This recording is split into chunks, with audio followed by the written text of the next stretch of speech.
Is it touchscreen? Oh, wow. Seat 4, who's 4?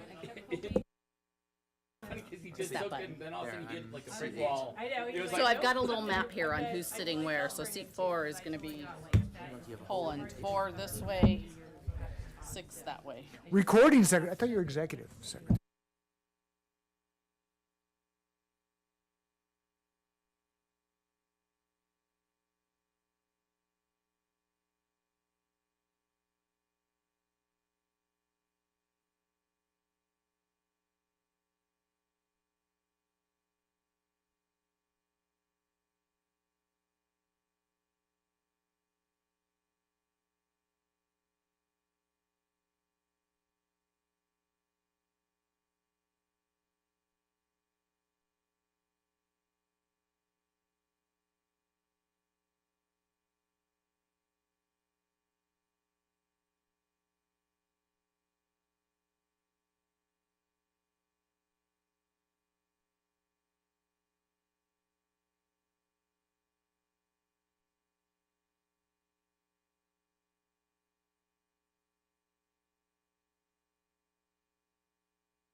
On.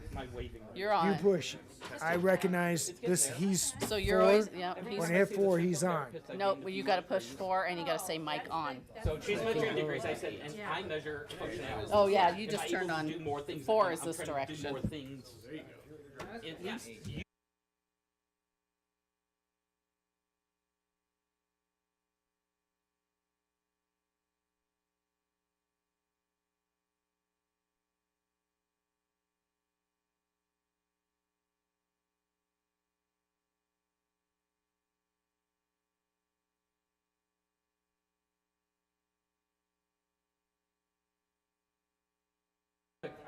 Testing. Oh, that's not too bad. Testing 1, 2, 3.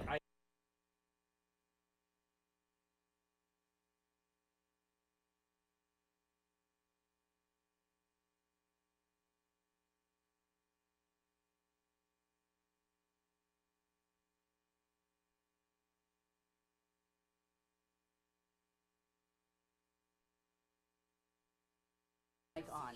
And then it starts wearing Now off. and he'll turn it off when he's done. Mute's off.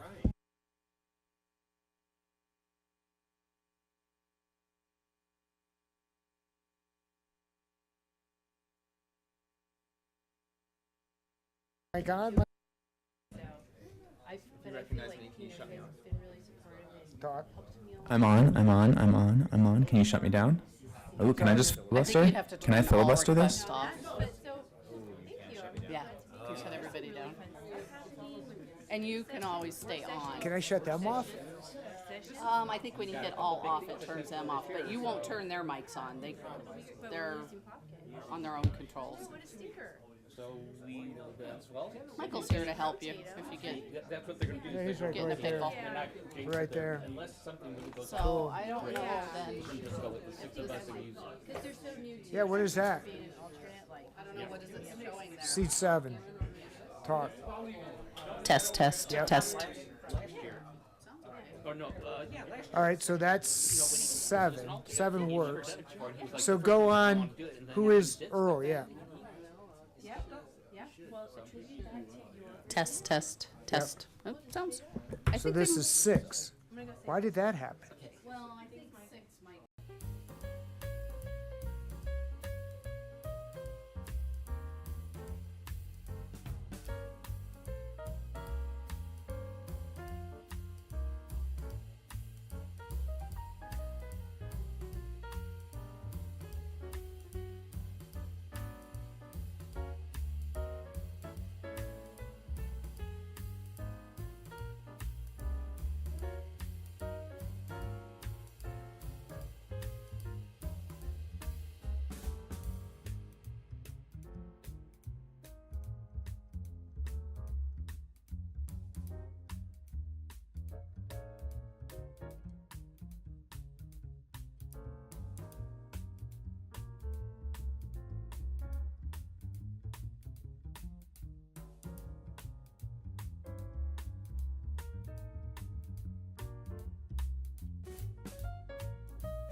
have to, yeah. I have noticed that if it's not on, I don't record very well. Ladies and gentlemen, welcome to this January 22nd, 2025 work study session of the Longmont Planning and Zoning Commission. The first order of business is a call to order, which we've just done, and then a roll call by our recording secretary, Jane Madrid, Chair Height, is present. Commissioner Lang, Present. Commissioner Boone, Commissioner Poland, Here. Commissioner Popkin, Here. Commissioner Saunders, Commissioner Earl, Here. Commissioner Arnett, Here. Commissioner Jordan, Here. Commissioner Wing. Chair, you have a quorum. We have everybody. Thank you all for being here tonight. The second agenda item is reading of the city and people of Longmont's land acknowledgement, which goes as follows. We acknowledge that Longmont sits on the traditional territory of the Cheyenne, Arapaho, and Ute and other indigenous peoples. We honor the history and the living and spiritual connection that these first peoples had with this land. It is our commitment to face the injustices that happened when the land was taken, and to educate our communities, ourselves, and our children to ensure that these injustices do not happen again. Thank you. Next agenda item is communications. Planning Director Grant Penland, I don't know if you've had anything to present. I have nothing this evening. Okay. This is traditionally not a public hearing, but if there are members of the public who would wish to speak, I do have the discretion to allow you to do so. Seeing none, I will move forward to the continuation of prior business. Is there any? I don't believe there is. And then with respect to the items that we do have on our agenda, new business, first item is item A, overview and update regarding Longmont Transportation Mobility Plan, or the TMP. Great. Good evening, everyone. Chair and members of the commission. My name is Phil Greenwald. I'm the Transportation Planning Manager with the City of Longmont. I recognize a lot of you from other places, so it's good to see you again. It's been a long time, really, since we've been in front of you, and I take some blame in that, so I apologize. But we will certainly, I know your business on a typical third Wednesday night is pretty full, so this might be a little lighter than you're used to, but I'm hoping we can fill your time with some good stuff and get you to some good questions, too, that I'm sure you have about transportation. So it is really about transportation tonight. For the first 2/3, and then Tony Chacon will come in and talk about the Urban Renewal Authority with you later. So just to get you started, I do want to let you know that we are in this process of the Transportation Mobility Plan. So this is kind of one of these things that we do. We try to do them every 5 to 10 years. So we're in that cycle right now. It's tied into Envision Longmont, which is really the plan that you guys hear a lot about. And we appreciate that, and you have such great ties to it. But this is really that transportation component of that. So we're trying to do that update now, and we're very excited about it. We're almost, you'll see that we're getting really close because the project recap piece is really how our plan progress is going. And we've been working on this for a better part of a year and a half. And you had Anna Lukacs was the person who was tied into this plan for Planning and Zoning Commission, and we were hoping that she could be that conduit to communicate with you all. And obviously, that maybe lasted for about 3/4 of our planning process, and then unfortunately, I mean, great for her, but unfortunately for us, we lost that link. So anyway, we're right at the very end here. So we've been going through lots of different things. Phase 1 was really in the latter part of about a year ago. We started going through some ideas of what our project really needed to look at, and that was the state of transportation in Longmont, the existing state, to really find out where we are and start to construct those vision and goals pieces that we need to move forward with. The public engagement was pretty robust. We went out with some really good ideas of getting some feedback from folks of what they wanted to see. We were kind of under that impression that maybe we're kind of doing things that Envision Longmont really had a lot of the pieces already in place from the 2016 era plan, and that not much had really changed in the public. But we did want to find that out, so we did go to the public and talk to them, have those conversations. We also had a very interesting and it was a very detailed piece of mapping where we had people reference back to a map and tell us where they thought problems were, good things and bad things, but of course we usually heard about problems. So quite frankly, that's the way it goes, right? Phase 2 is fall of 2024, so we just kind of have been wrapping up. It seems like we just wrapped up, but here we are already January, 22nd of 2025, so time flies. Draft recommendations, we got those for the walking piece, for the bicycling piece, for the transit piece, for the roadway, and really prioritize those lists and try to kind of come up with some more criteria to figure that out. We also came up with a group of programs and policies that I'll talk a little bit more about, and we did capture more feedback from folks as we went back out for a second round of public outreach. And so you can see that right now we're kind of in that stage. The arrow should be moved over and be right on top of winter 2024-2025, the final Longmont TMP. We're releasing the final draft on Monday.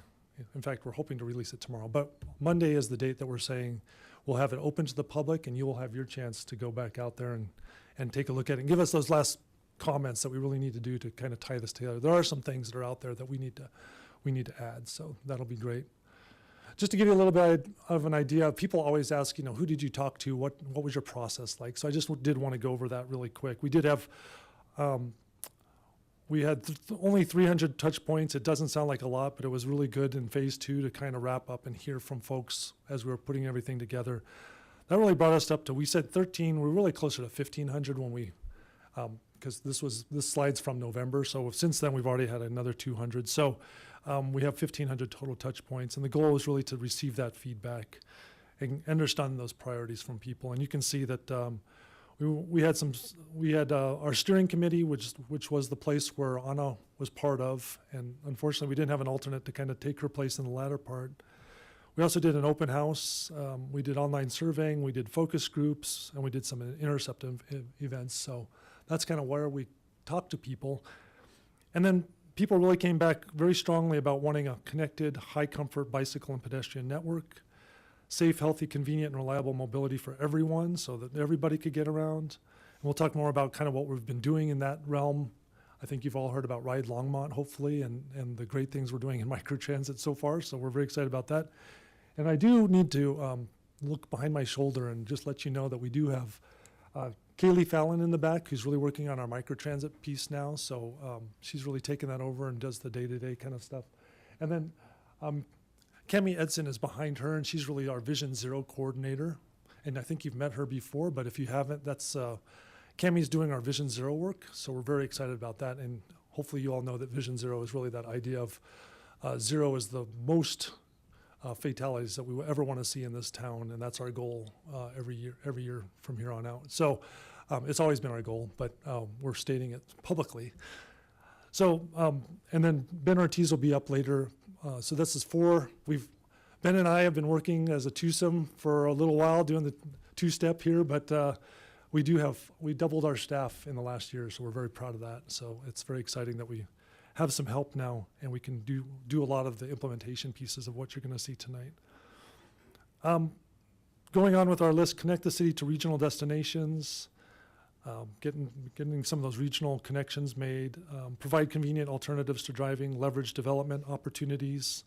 That's a lot of what you guys do, and using those opportunities to kind of get some good infrastructure built in this town as well, and then access to key destinations. So those are the things that we really heard. The top destinations, I won't go through all of these, but really trails and parks, the downtown area, bus stops, schools, those kind of things, as you'd imagine, are our top destinations for walking and rolling. We did hear about support for prioritizing bicycle investments. How supportive are you of removing vehicle travel lanes, turn lanes, and our Han Street parking to build high comfort bikeways in Longmont? So we were kind of surprised that many people were neutral, which was better than hearing that everybody did not support that. So we did get about 17% support, so 18% did not support that, but other folks were just kind of agnostic about that. So that's actually good news in our book, because that does mean people are willing to sacrifice some of this area for where cars are currently kind of using space and transition that to bicycle investments. In transit, we heard themes such as enhance that regional transit that I talked about before. People really wanted to see better frequency between Boulder and Longmont and Fort Collins and Longmont. And we do have some exciting new things obviously happening between here and Boulder that you've probably seen along the diagonal, where we're, with CDOT actually, the Colorado Department of Transportation is doing a lot of work to make our commutes a little easier and make our travel to Boulder easier regardless of what mode we pick. So we're looking forward to that. And then people were really excited about getting to Lyons, Estes Park, Frederick, Firestone, and Greeley, which was interesting. So those are places that we don't really serve well or at all right now. So we do need to look into how we provide those connections as well.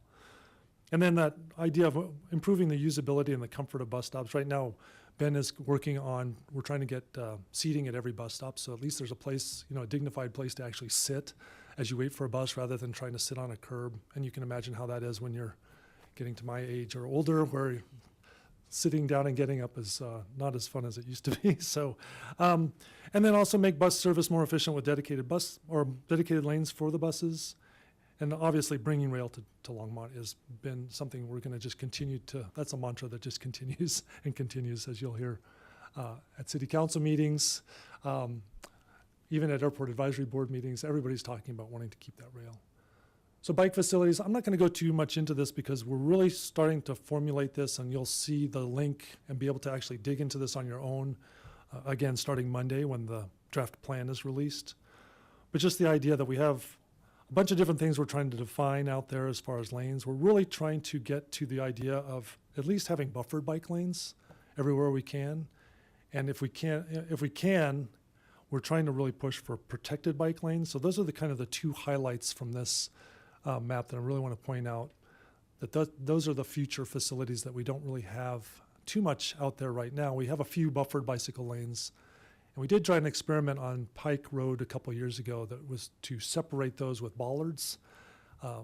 We didn't do it correctly, I'll just be honest with you, and so we saw some failures there that we learned from, so that's good. So we know how not to do them in the future, but we've learned some things, and we've learned some things from other communities as well. You'll see multi-use trails on here too. Side paths are basically sidewalks that run adjacent to like a larger arterial street like Ken Pratt Boulevard or Main Street. It's where you have like the 6 to 8 foot path that's right next to it. It's kind of hard to say that it's comfortable and low stress, but they are lower stress than a narrower sidewalk in the same area. So we do put those on our plan as well. Pedestrian infrastructure, we did try to look at the idea of which arterial streets are served currently by transit and will be in the future served by transit, so that we really enhance that walkability. And all other streets served by transit kind of take that next level. And all other streets is basically collector level streets. So we have the arterials as the main street, the Ken Pratt Boulevard again, the Hover streets, and then the collector streets are more like Mountain View Avenue, 15th, 21st, those kind of streets. And then arterial streets within 600 feet of a high priority destination, and you'll see those destinations are trailheads, downtown, parks, schools, library, those kind of things.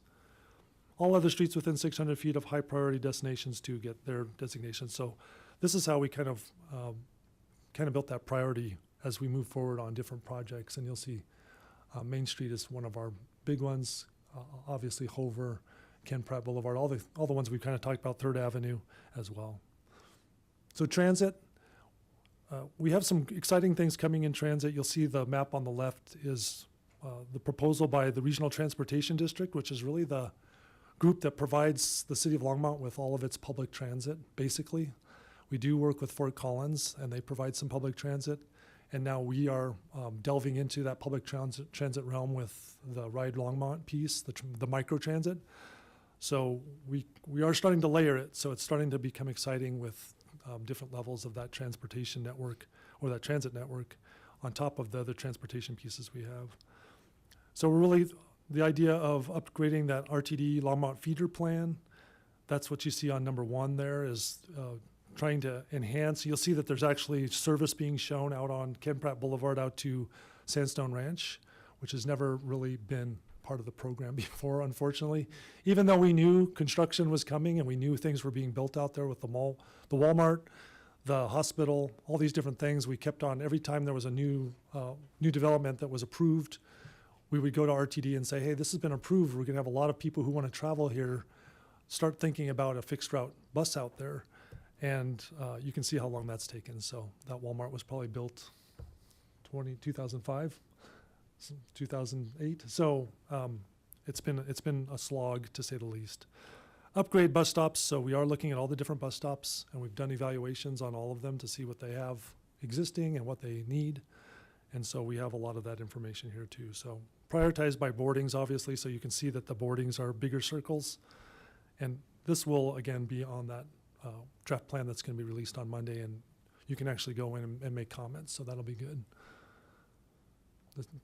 The kind of the other phase of transit is the idea that we'll have those planned regional investments. So this very clearly shows the diagonal corridor, or the Ken Pratt Boulevard corridor, heading toward Boulder out of the southwest part of the city.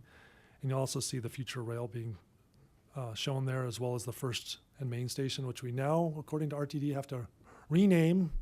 So ready for the new name at First and Main. It's going to be called Main and First. So there's the change that we get. There's a new way of naming. The nomenclature has changed, so we're going to roll with it. 8th and Kaufman becomes Kaufman and 8th. So I guess the north-south street has to go first now, and the east-west goes second. So we'll do that. And then number 4 is really that big one that we keep bragging about, is our investment in microtransit. And would love to talk to you more about it. And again, Kaylee's here. If you have specific questions, we can get those answered for you too. Looking at 2029 and beyond, kind of the longer range piece, we really want to look at how the city is set up for transit in the future and what kind of places are we looking at. You'll see mobility scores, and those are really based on how many cars do the households own. So this is all census data piece. And so it talks about income levels, that desirability to use transit, and then there's many other factors that go into this. But just to give you an idea of, we are looking at the percent of people with a disability, the percent of households without a vehicle, the percent of older adults in a zone, percent of children and youth under 18, percent of people with limited English proficiency. So the darker the color, the more proficient that, or the more likely it is that transit will work in those areas. So we do want to make sure we're looking at those areas. And we think that the data coming from microtransit will prove that out. So we're getting a lot of good data about origins and destinations with that. Well, we hope to. We don't have it yet because it's only been running for over a month. So obviously roadways are kind of the backbone to this whole thing. And what we tell people is, we feel like over the last 50 years, our city and our engineers and our planners have done a really awesome job in making traveling by car very easy. And so we need to flip that narrative a little bit, because the priorities are switching at a policy level. So we do want to reflect those changes and bring this back down to doing some more work at the intersections and doing along the corridors that really work for all modes. So I'll just kind of leave it at that. And obviously traffic calming is a big piece of that too. So we are just working on how we can use Vision Zero to kind of transition into the new era, I guess, of Longmont's transportation, and how we look at it more holistically.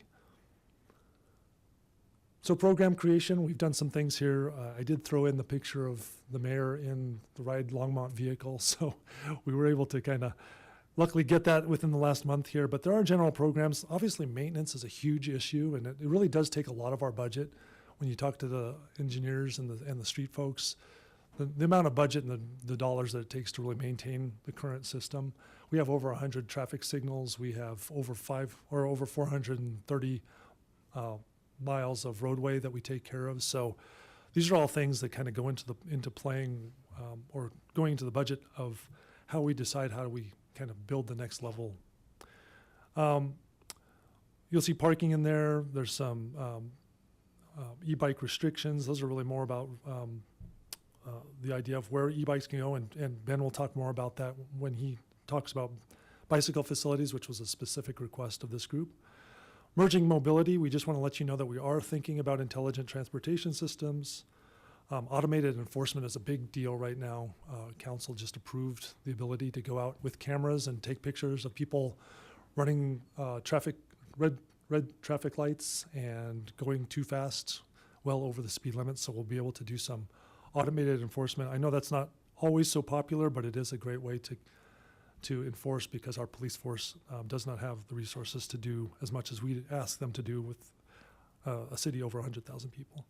Autonomous and connected vehicles, that question comes up just about every conversation I have about transportation. So we just wanted to let you know we are considering it.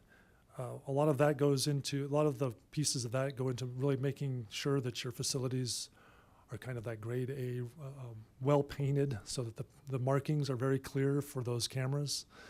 And we have very clear delineation of where the lanes are and where lanes are not. And then we do want to talk a little bit later too about e-bike share, so that will come up.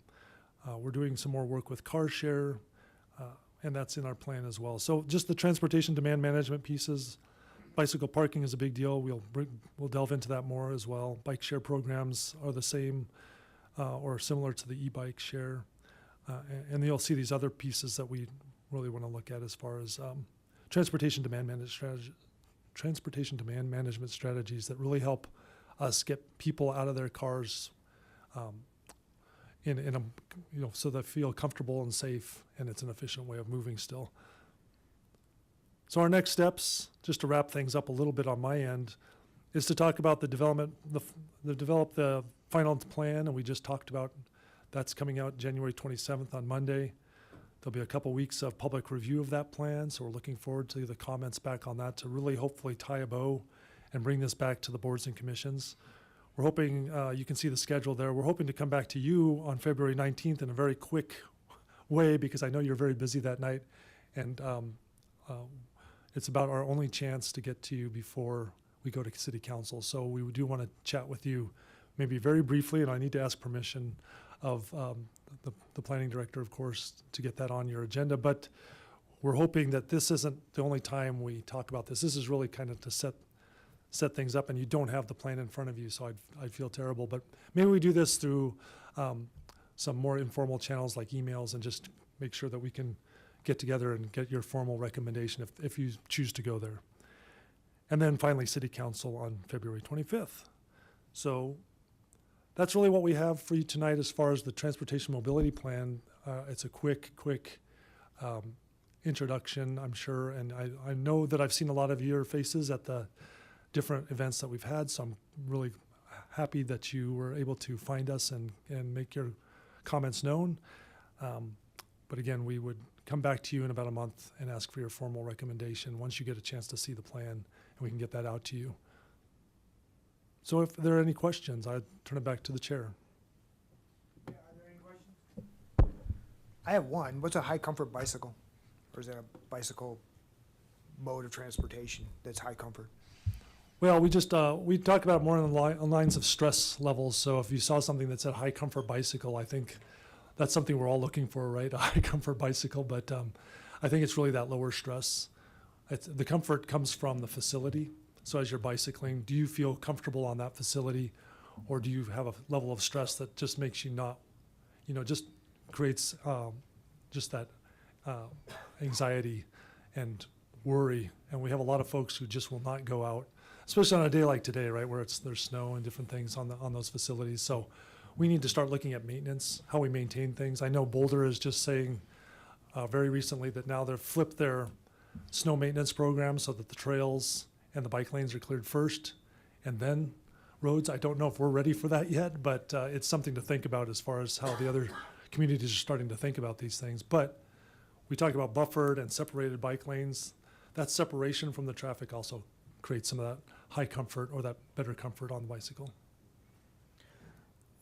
Which seems to me all a great idea to encourage people to use alternative means of transportation. But it also occurs to me that our built environment is not conducive to non-vehicular mobility, meaning that to get to a grocery store, you kind of need a car. Mm-hmm. We're not built out with corner bodegas that allow people to shop with handbags. You need a car with something to throw a week's worth of groceries into it.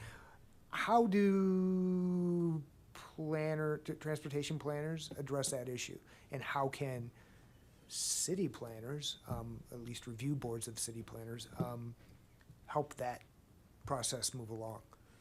That's a better? great point. It's really what we're looking for in this transportation mobility plan is more comments like that say, we desire better facilities for bicycles. Or we need more facilities like the microtransit, which has proven very popular for people shopping. We've got a lot of feedback even in the first month that just says, hey, I was able to go to King Soopers or Safeway or Walmart. I went with a couple other people. They were, we rode together. We went to the supermarket. We all got our bags of groceries, called for the return trip. We were able to pull all our groceries into that shared transit vehicle. And people are doing it on the bus all the time too. So it's maybe not just bicycles, but you're right. The car piece is a big piece of it in Longmont, unfortunately. And so we do need to start thinking about how do we flip that narrative? How do we make the streets safer for bicycling? But other people are finding other ways of working it as well. And not to totally dominate the rap, but what does microtransit mean? It just means it's not wholly public transit where it's so you have the different size vehicles, right? We have the regional buses, over-the-road coaches, which are the big ones with you can load your luggage underneath and all those good things, kind of the Greyhound example. Then when there's the longer city buses, the 45-footers. Those are the typical two-door, kind of front door and a mid-door. We have a smaller version of that too that really runs around Longmont. That's the ones you see around Longmont is the shorter version of that bus, the 30-footers. And then you get into the Via Mobility, which is out of Boulder. They have those bigger vans that are meant for people with disabilities, and it's really a door-through-door service, senior population that aren't mobile. So that is really meant for that. And so our microtransit is really just a minivan, basically. So it's a smaller unit of travel as well, but it's a little bit more than a single occupant vehicle, or it's a little bit larger than like a sedan. And that's really how you travel in Uber and Lyft. So it's the next step up, I guess, from Uber and Lyft. It's the next step down from that via what we call paratransit. So it's just a minivan really when you get down to it, and it just means that it's more geared toward the very local. So micro is the very local. Right. So available to whom and how? I mean, do you order it up like an Uber, but you share it with your next door neighbor? Yeah, we basically it is like an Uber, and so you have an app, and you can go to Ride Longmont. I'll be the salesman right here, but if you go to Ride Longmont on your phone, you can download that app, and it basically For that. and people have some examples, so that's great. Ride Longmont is an app. You can also call in, so there's a call-in service, 970-538-9097. Did I do that right? Yes, I'm getting the confirmation that is the correct number, even after a month. But so you can call in if you don't have a smartphone. You can call in. If you don't speak English, you can use the call-in service. They can get you quickly to whatever language you choose to speak in, and obviously your app is in your language as well. You order it. The whole concept was once you order your ride, it should take no more than 15 minutes to get to where you are. You may have to walk. Right now it's about 100 to 300 feet is your total walk distance that we've seen with the examples we've seen so far. So you may have to walk to a corner or to another bus stop or something that's close by. It won't be right in front of your home. You'll wait for the van there. It'll pick you up, and within 15 minutes you should be at your destination. So total, from the time you order it to the time you reach your destination, 30 minutes. Throughout the city of Longmont. All of the city, we included the entire planning area. So even if you live outside the city limits and you're in what we call enclaves, right, you'll still get the service. We also have a little bubble of service that's out there at 119 and I-25. They just finished that mobility hub. I think we've all seen it being built. We have Bustang service now that goes direct to Denver in 35 minutes. So you can get out there. The trick I'm kind of throwing out there as a challenge is see if on a weekend you can go out there, catch the Bustang down to Denver in time to get the ski train up to Winter Park. Come back, use the microtransit to get back into your house. So Yeah. we'll see. I wouldn't say that do that on a Sunday, but on a Saturday, I think that'll work. But the idea is that you can get out there and you can get anywhere in the city. Great. Commissioner Boone?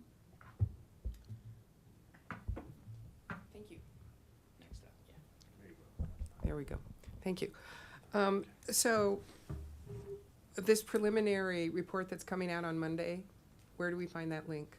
We will send that to everyone. We'll make Oh. sure that you have that link directly. We're not sure where it's going to be right now because it's just, we need to just make sure that we are working with our webmaster to make sure we have it in the right place. But Okay, I will send that. We'll make sure that all the boards and commissions have that link on Monday. wonderful. Thank you. Thanks, Phil. Thank you, Phil. Anybody else? Questions? Comments? I'm sorry. Mr. Poplin. Thank you, Chair Height. Thank you, Phil, and everyone who contributed to this report and this effort. Sorry to miss former Commissioner Lukacs here. Would love to have her present for this. Couple clarifying questions. One, when we talk about transit improvements, what I didn't hear, maybe I missed this in the rapid fire presentation here, but do we have transit utilization numbers specifically for like the bus routes that that you've been looking at current in terms of present utilization, in terms of projecting out for future routes and use? We have been, unfortunately, we've had a difficult time getting data from the Regional Transportation District for this. They've changed their methods of reporting. And I'll be quite frank with you, is that Please. with COVID, there was such a precipitous drop in transit ridership that Sure. I think nobody wants to show those numbers because they were so low, and they are starting to recover, but it's still, when you're comparing over a course of 5 years, we obviously have 3 years in there where it's really bad, but we do not have clear utilization numbers that we used to get prior to the pandemic. So we are working on trying to get a better idea. That's one of the pieces of one of my comments back to our consultant is how do we show better numbers on our fixed route so that people can have an idea of where things are working and where things are not. So we don't have a clear picture. So the fixed routes that are run through Longmont are generally through RTD, correct? Correct. With the exception of the ride, microtransit. Yeah, and that's not And- a fixed route. Correct. Technically. Yeah, you're right. Okay, so, and there is just no data that has been shared with the city of Longmont from RTD as a result of, It's been, I can say it's been shared, but it's not comparable data. So I don't have comparable data back to the yearly numbers, the annual numbers I used to get sure. on every route, and to go back and be able to compare what those used to be. So there's a disconnect, and we just need to reconnect. Got it. Okay. Can you go back to the slide that had, I think it said like roundabouts and intersection improvements and other things? I just wanted to make sure I was seeing that correctly. Yes, that one. Am I- Sorry, I glossed over this pretty quickly. No, My that's fine. apologies. There's so much information here. If I'm reading this correctly, there's one roundabout recommended? And that's in the northeast on County Line Road, is that correct? We are going to, that is going to be changed in the draft that you see, because I was not comfortable with that Okay. either, because I thought any of these blue circles could really be roundabouts, depending on, the specifics of the intersection. And some of them just don't lend themselves well to roundabouts, but a lot of them do. So yeah, I don't want to just sit there with one roundabout. So that will be changed, and we're moving roundabouts into the idea of multimodal intersections. Got it. Okay, and that's what the blue dots almost everywhere are. Yes. Okay, great. Not saying that not assuming that those will all become roundabouts, but you're looking at roundabout versus other ways of managing Exactly. the multimodal Right. flows. Got it. Somewhat similarly, and maybe again this was in a different slide here, but in terms of there's traffic calming mentioned on this. Are speed bumps or other types of roadway narrowing strategies somewhere mapped around the city? I'm curious how, feedback on, hey, people are speeding on this street regularly. Can we calm that? How that goes through the process. I'm sure it's not you get 3 calls and then you suddenly put in a speed bump.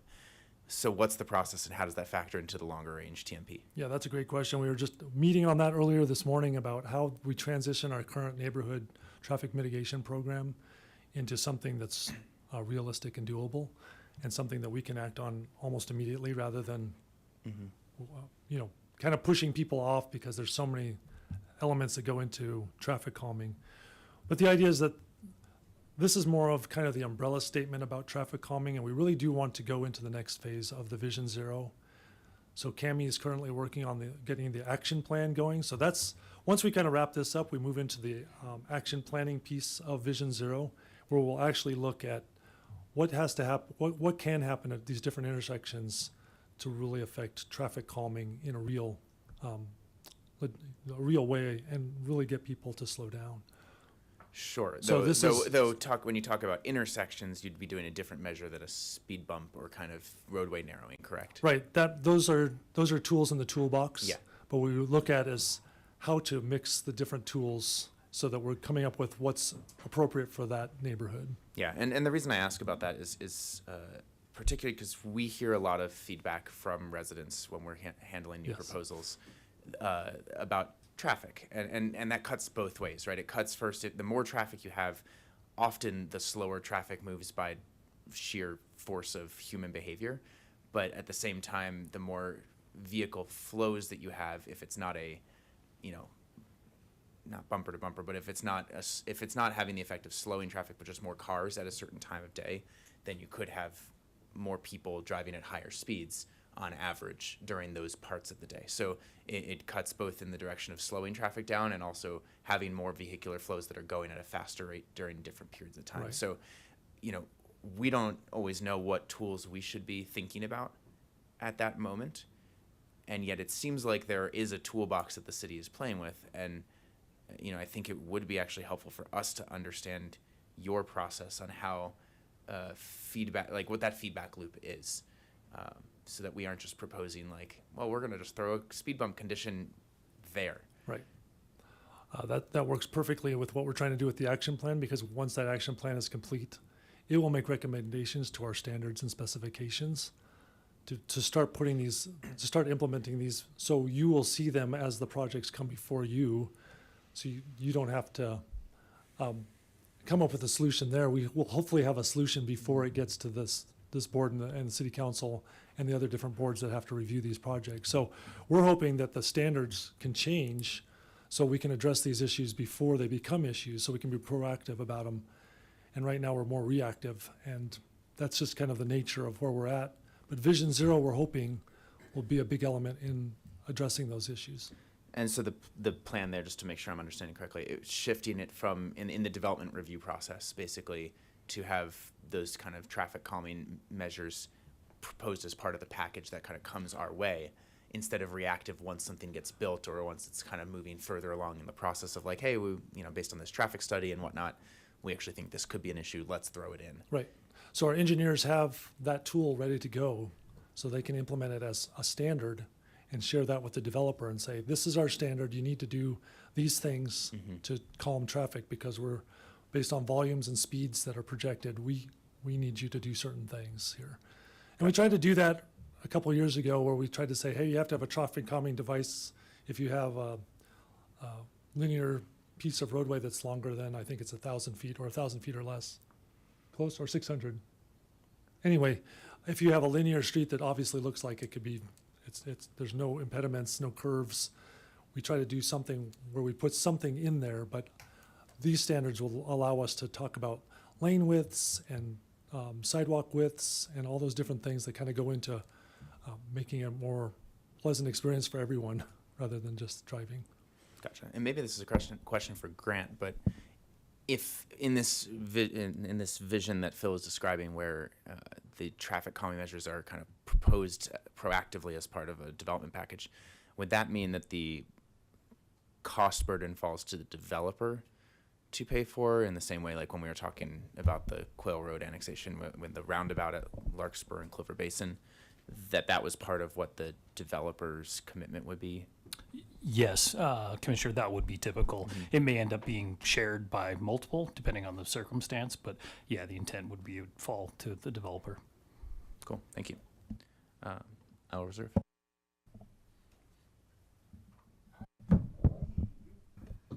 Commissioner Saunders is next. Yep. I always forget to have Fired the up. button again. No, that's right. I know, shouldn't it be green? No whispering. Okay, thank you. Thank you, Chair Height. Red means go. Dog, go. Phil, I just want to say congratulations on the microtransit, because the first time I heard about microtransit was I was sitting next to then Councilmember Peck at Sustainability Plan meeting, and I heard about microtransit, and we thought sounded really great. And we've been waiting and waiting and waiting and waiting. And then I started hearing about it a couple years ago, and then I was waiting and waiting and waiting, and I was like, is it going to happen, really? And then, to your credit, I'm sitting here next to these fine commissioners, and they're showing me the app that I didn't even know existed. And here, boom. So congratulations to your team, and how great it sounds. It's already going. So here's my question. Can my kids ride it who are under 18? Are they 13 or over? Well, yes, they are 13 or over. So they can write it by themselves. Wow. How does that work? So they would have the app, or you could have the app Okay. on your phone and order up that service and check out what time it needs to show up. And you probably would want to be with them, or they can go by themselves out to the place to wait. You may want to check that out the first time and just make sure they're Yeah. comfortable.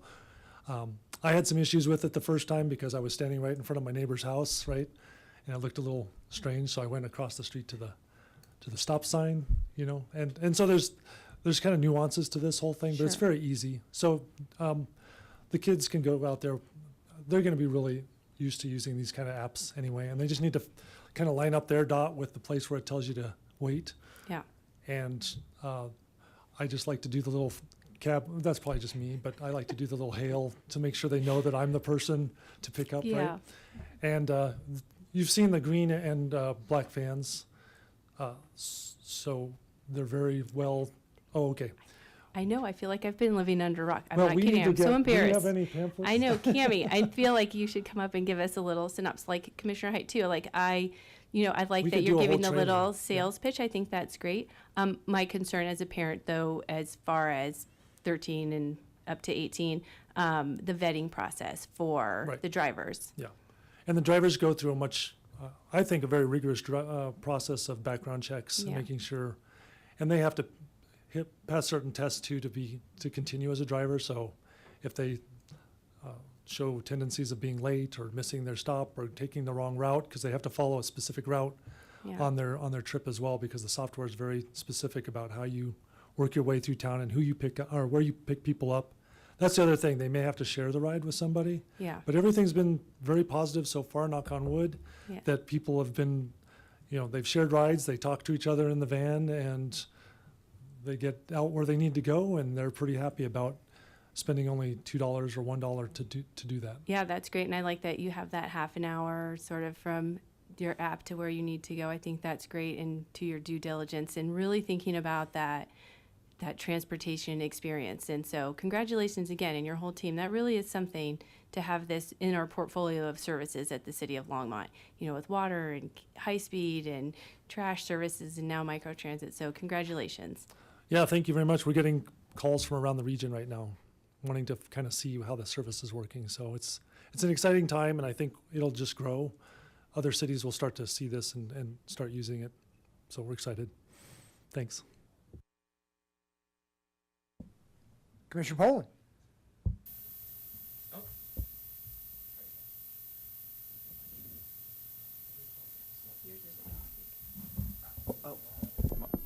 My mic is live? He can go ahead. Oh, Oh, just keep yours on. okay. Yeah, no, we're good.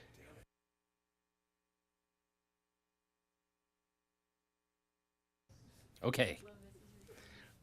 For the microtransit, some of us have heard about it, and I personally saw it on Facebook. Downloaded the app, haven't used it yet, but keeping it in my back pocket.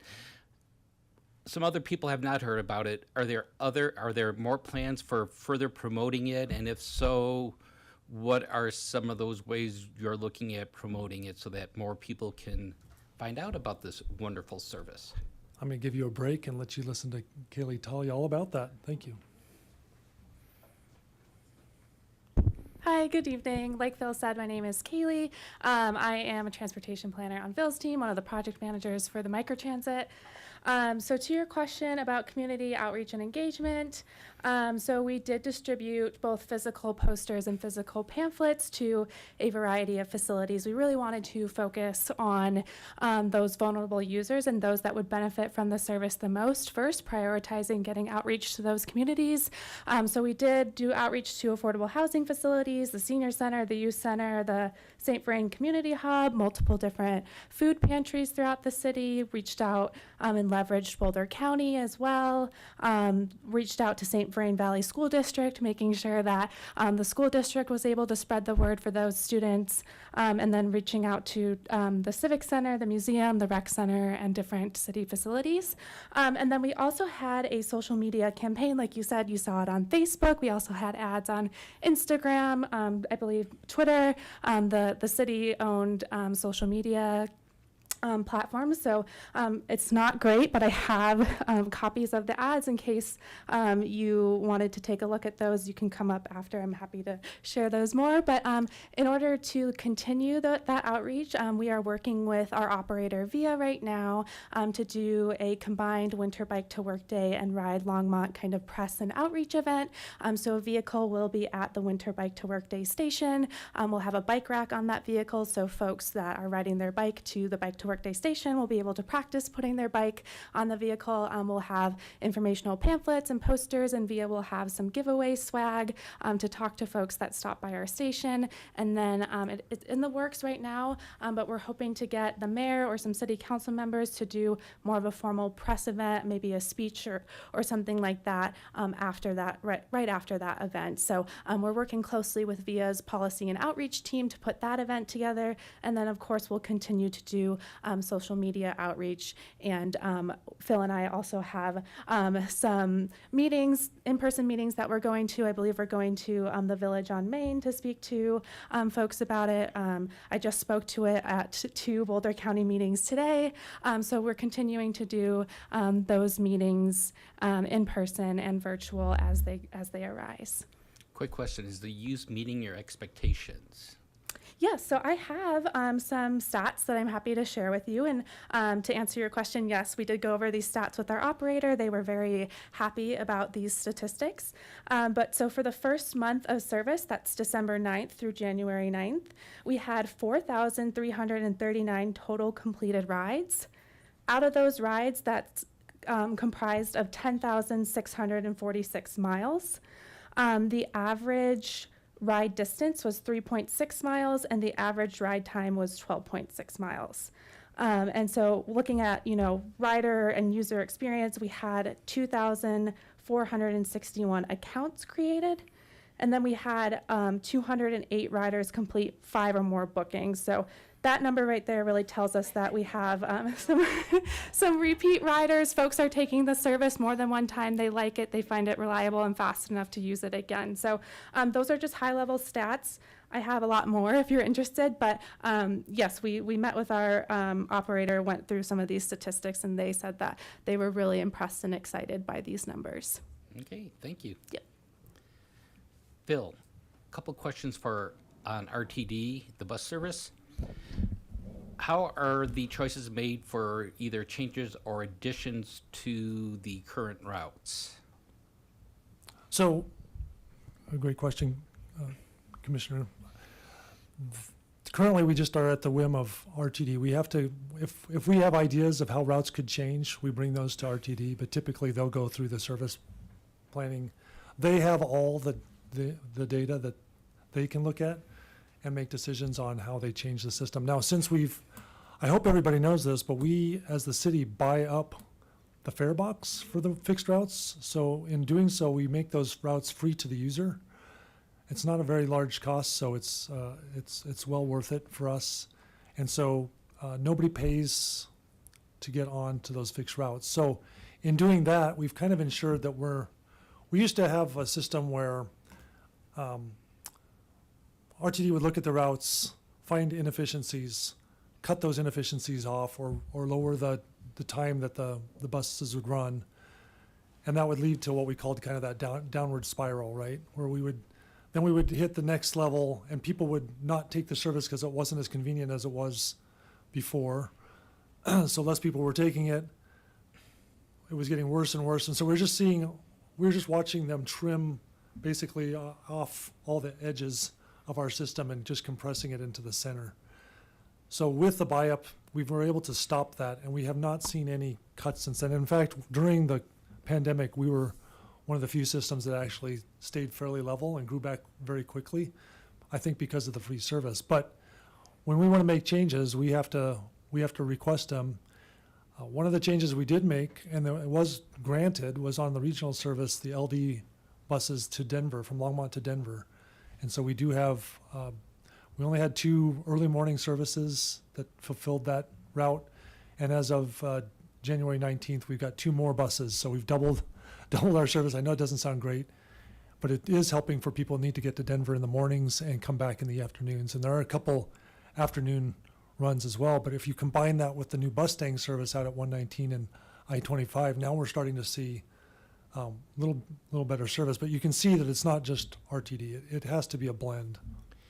Any thought, for somebody living on the east side, any thought, any possibility of having some bus routes there and or changes in the times of the bus routes? I personally would love to, after work, be able to hop on the bus, go to downtown, and not have to worry about driving and driving back. But I find that the last routes are too 8 early. o'clock, yeah. Yeah. Yes. Any thoughts on that?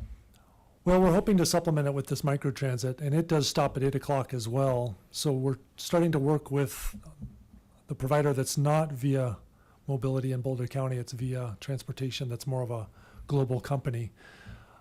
We're working with that vendor to figure out, is there demand? Because we did run some evening services that went to midnight over the weekends in December. So we were able to do Friday and Saturday nights a little longer. So we want to get that data and figure out, was that well used, and is it worth us or worth businesses maybe investing in that service? So we're starting to reach out to the business community, specifically, bars and entertainment establishments that may benefit from this, and say, hey, do you want to put some skin in the game as far as helping us increase the service when this might help you, get some more customers.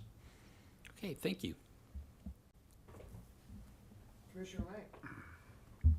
Thank you, Chair Height. I was going to ask a few more questions on micro.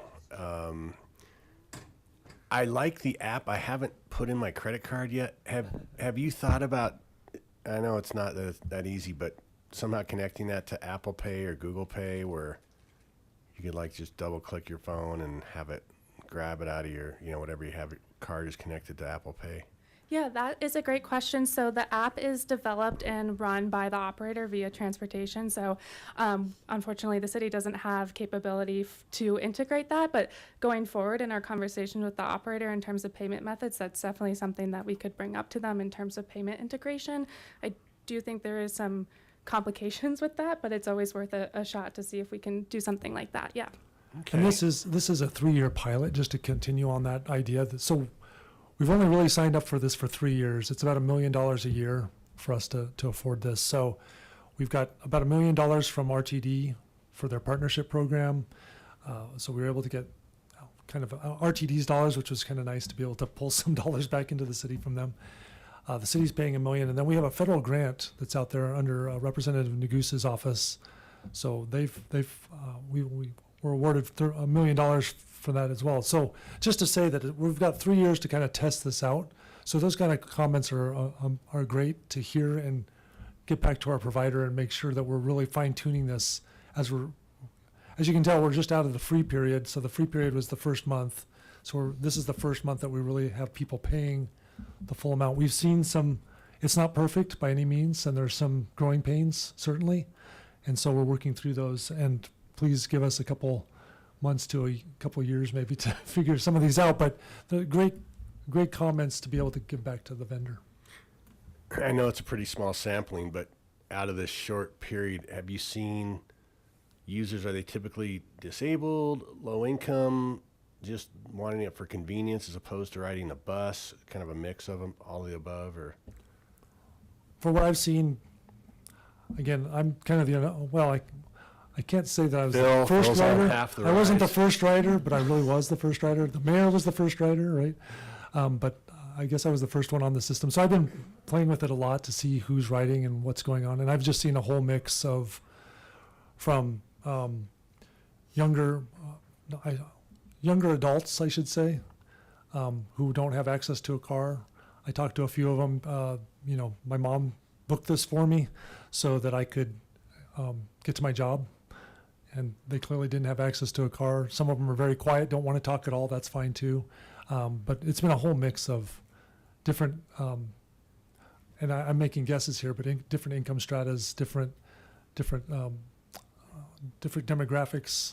I'm just seeing all sorts of. We've seen families of 5 taking the vehicle when it was free. We'll see how that works when it's not. Right.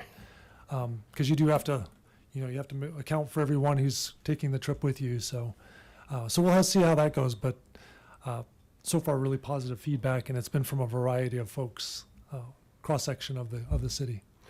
So that initial money from RTD, is that kind of a one-time thing? You see any like ongoing funds coming from them based on our taxing? We will reapply for funding as we start to get through the first 1 to 2 years of this. We'll reapply for the funding and talk about some of our successes.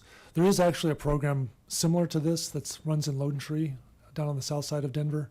And so we've been gleaning from them different examples or different things that have happened with them and trying to use them. So they've gone to RTD and they've gotten some more money from this program. So we'll continue.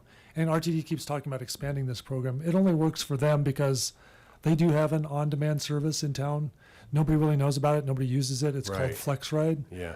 And it's one of those ones where we recommend that for folks who want to order a ride in advance and have that vehicle ready like the next day. It's really a 24-hour in advance. It works much better that way. So we're pushing people towards that. But what will likely happen is that may not, it'll probably go down, if not disappear. That's what I would think. Yeah, Yeah. with what we were showing. And I think that's exactly what RTD is betting on, right? With their investment in this is, maybe this can go away, we can save these dollars, and then we'll say, hey, we saved you all these dollars.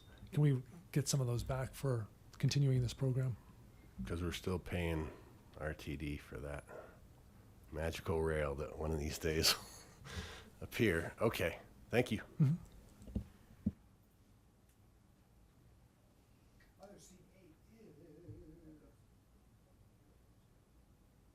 We got questions up here too. We just have the special button. You got the button that goes on all the time. Yeah, we could just hijack it. Thanks, Phil, for presenting everything. This is looking really exciting. But I did have some questions on: do we do any road classification, or will road classification be part of the TMP that would, as an example, have opinions on zoning of the kind of things that can interchange with that road? So things that would either allow for better, throughput of the system, or things that were specifically designed for more pedestrian access, more walkability, that kind of thing. Well, we're not, we won't be changing any of the I should say we're changing very few of the classifications. I think they'll all stay the same. We really didn't want to change too much of that because that was pretty well done in the first place. And that does determine, what Grant's group looks at when they're looking at sidewalks, tree lawns, those kind of things based on the street and those pieces as well. So a lot of the sidewalk infrastructure, a lot of the bikeway infrastructure is determined on the classification, the road classification. So that will remain pretty much the same in this. What we're trying to do is enhance a lot of those because we do have new terminology that's come up since 2016, including microtransit was not a word that we used very much or at all in 2016 in Longmont. And there are a lot of different things that have happened since then. So we're really trying to, again, flip the narrative from what we've heard policy-wise is people really do want to, our policymakers really want to hear more about how we're making it more convenient for walking, bicycling, and transit. Maybe at the detriment to a bit of people driving, but if you're in a car and you're sitting, you got the heater on or the air conditioner on, and you wait an extra 20 seconds to get through an intersection, and the walker, pushes the button and goes immediately across and continues, is that bad? Is that wrong? So those are the kind of things we're kind of tackling with this plan, but the classifications won't be changing too significantly. As the arterials will be the arterials, the collectors will stay the collectors. So we're not changing that. Okay, I was thinking of partially due to in the last meeting, we were talking about the potential for the quick trip and all that. And I was thinking, what does that look like for a pedestrian on the north side that wants to cross Ken Pratt? What is their like walking distance that has to look like? Are they going like 300-400 feet to the next intersection, or are they, jaywalking? What does that look like as far as the TMP goes? Are we addressing any of those sort of things on those like really busy roads for pedestrian crossings? Well, as that street starts to take on some transit, which we saw in the plan, that'll be classified a little bit differently with the transit routes, the fixed transit routes, so that we'll get more consideration for pedestrian activity, I believe. And then we just need to figure out how we work within the code to bring those changes along. We can say something in a plan, and that will be adopted by resolution, but we need something that's part of an ordinance, that's a part of law that can push developers. And so we'll have that conversation next after we hopefully pass this plan and get it adopted. All right, thank you.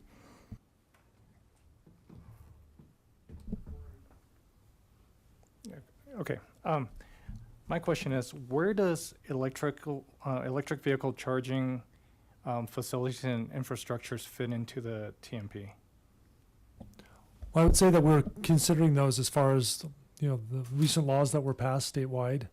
So we're considering those laws as we start to talk about the next iteration of electric vehicle charging. I think it's really pushing toward the multi-use or the multifamily product.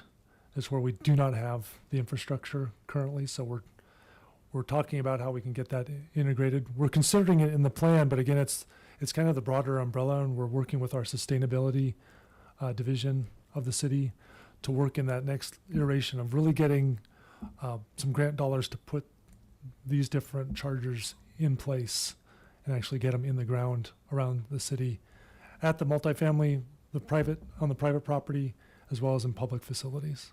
So we're trying to grow it, and we're trying to use the resources we have at disposal to us, which are the grants, to make it as cheap as possible or as cost effective for the city as possible. But it's more of a higher level discussion at the TMP level. The other question I have is, how future-proof is this plan? For example, if there were different modes of transportation that comes in, we're going to talk about e-bikes or electric scooters, or maybe self-driving vehicles. Like, how does that fit into the future proofing of this?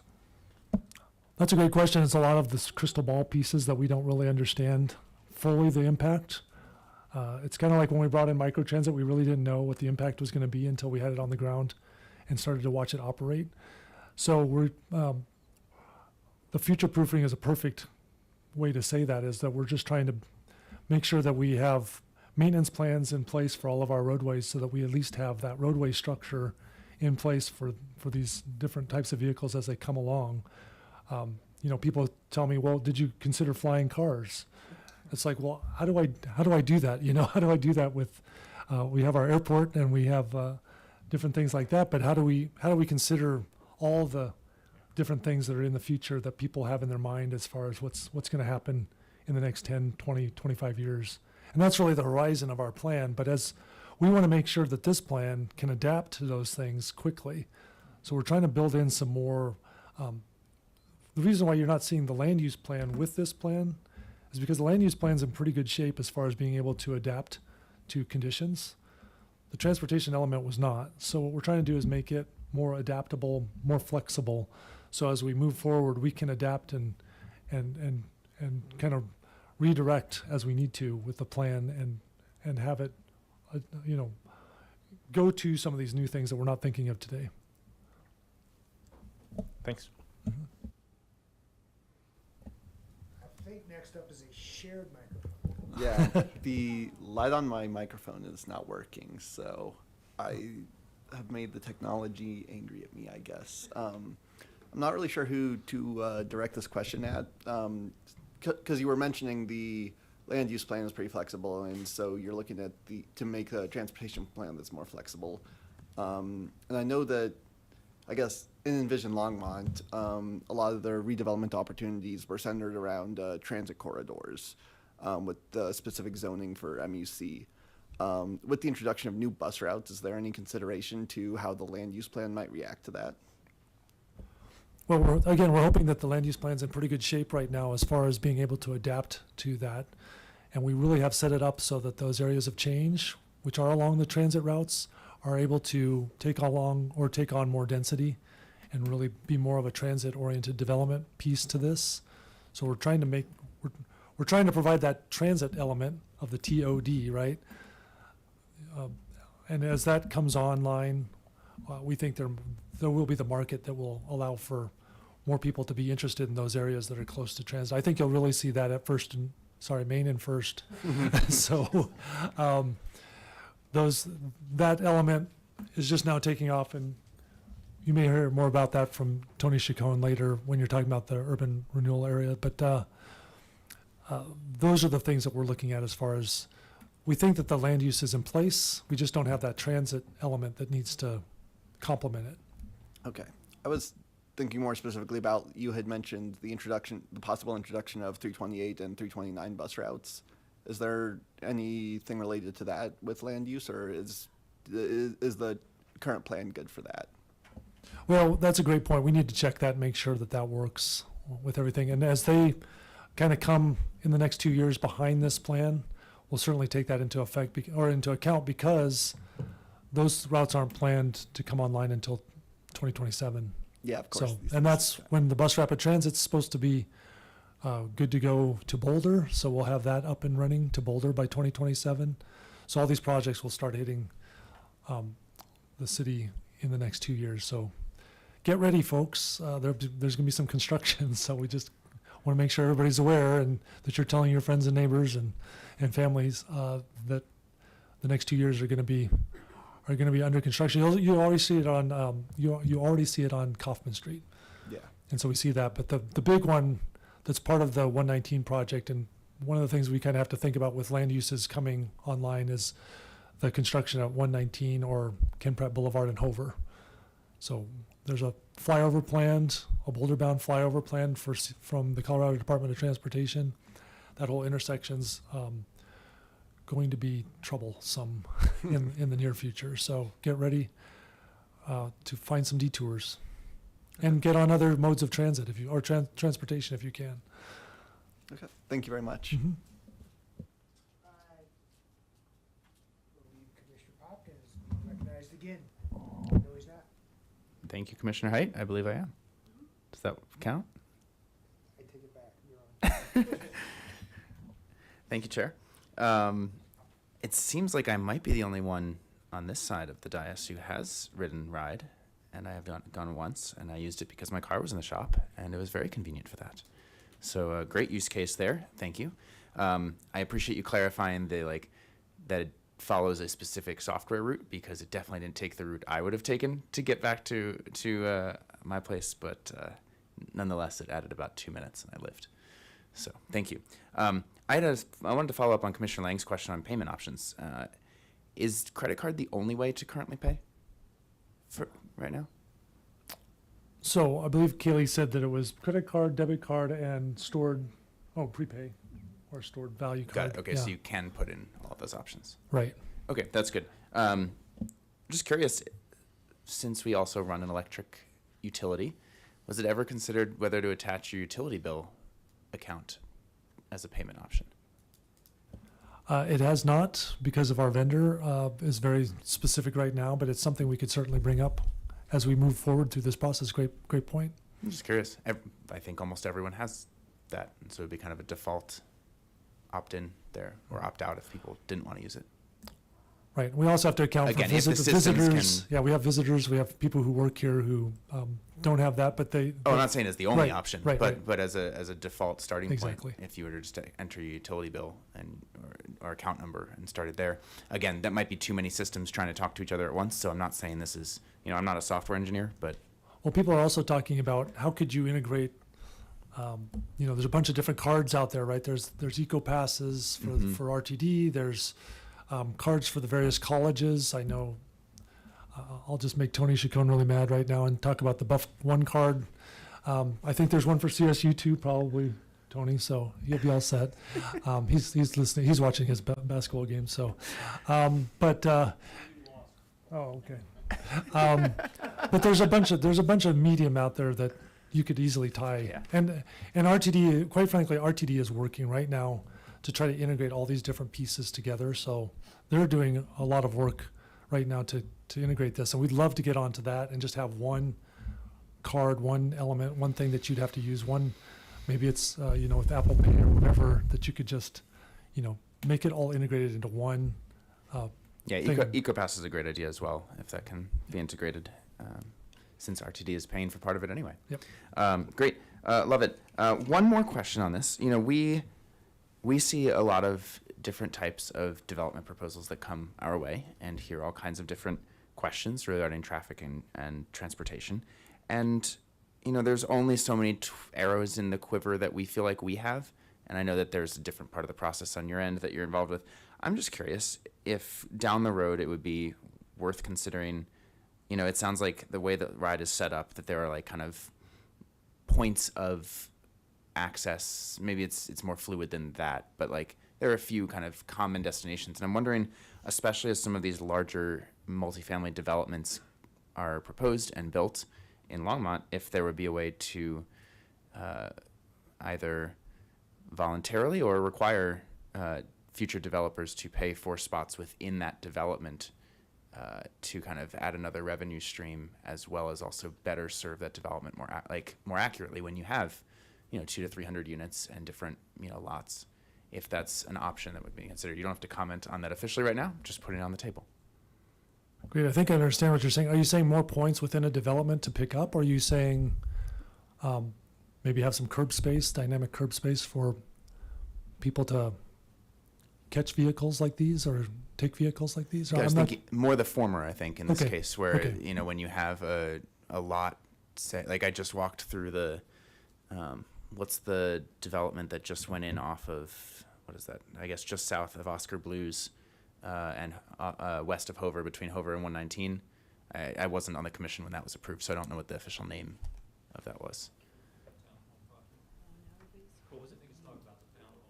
Yeah, I can't remember what the formal name is. Okay, well, it's the bunch of the clusters of townhomes. Just as an example, there are multiple blocks within kind of a block or a development there, and you drop someone at the corner there. That's nice if it's able to provide a little bit closer, block to block level service within those kinds of more concentrated developments. I mean, you want, if the goal of those types of parts of those zones that we have in the city are to encourage more dense living and habitation, then it would seem that it would encourage more of this rideshare type approach if it's a little bit more convenient, but there could be perhaps a fee for that convenience to add. Well, we would just temper that with the idea that we need these to be on their route, and they may have multiple passengers in them trying to get elsewhere. So it's about not getting too far into these developments, kind of touching the edges if we can, and getting out as quickly as possible so you can get to that next destination. So there is some element of efficiency that needs to be. That's fair. Yeah. So we need to We'll look at the balance there for it. sure, but just putting that on the table as this hopefully expands and as we try to get more people using this and make it more convenient. Just a couple other clarifying questions here. First, you talked about automated enforcement and like the kind of camera enforcement. Can you just repeat what you had shared before, just so I can make sure I caught all of that? Well, maybe Cammie, I don't know if you want to come down and chat more about kind of what we're doing. These are speed cameras or red light cameras or? Back as another topic and just talk about that at another time, because that's a whole can of worms we're opening. Well, yeah, I think what we're just saying is that the city council has approved the use of enforcement cameras now. For speed purposes? For speed and red light running. Oh, and red light. Okay. That was all I wanted So, to clarify right now. No Cammie can could opener get deep here. into it. Yeah, she could get deep into the. No, thank you. elements of it. And then my last clarifying question, you mentioned one of your slides had car share on there. And the only one I'm familiar with in Longmont, but I could be wrong, is the Colorado car share. And my last time I checked, because I used to be a Zipcar member for like 6-7 years, and loved it before I owned any car, and it was wonderful to have that option. And I saved so much money not having to pay for all the other elements of what you do when you have a car that you have to manage. How many locations of the Colorado Car Share in Longmont are there? Because last time I checked, I thought there were only 1 or 2. Yeah, there's only 2, and what we're trying to do is expand that. So cars and locations. We're working with the folks at South Main Station, which is that larger apartment development across from 300 Sons and I'm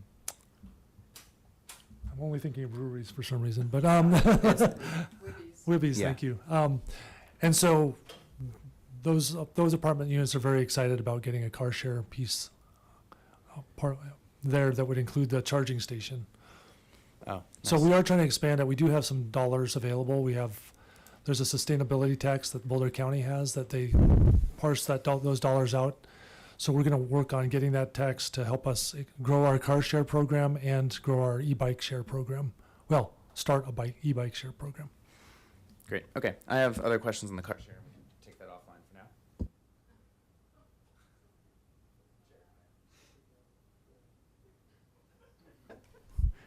I see, running a tight ship here.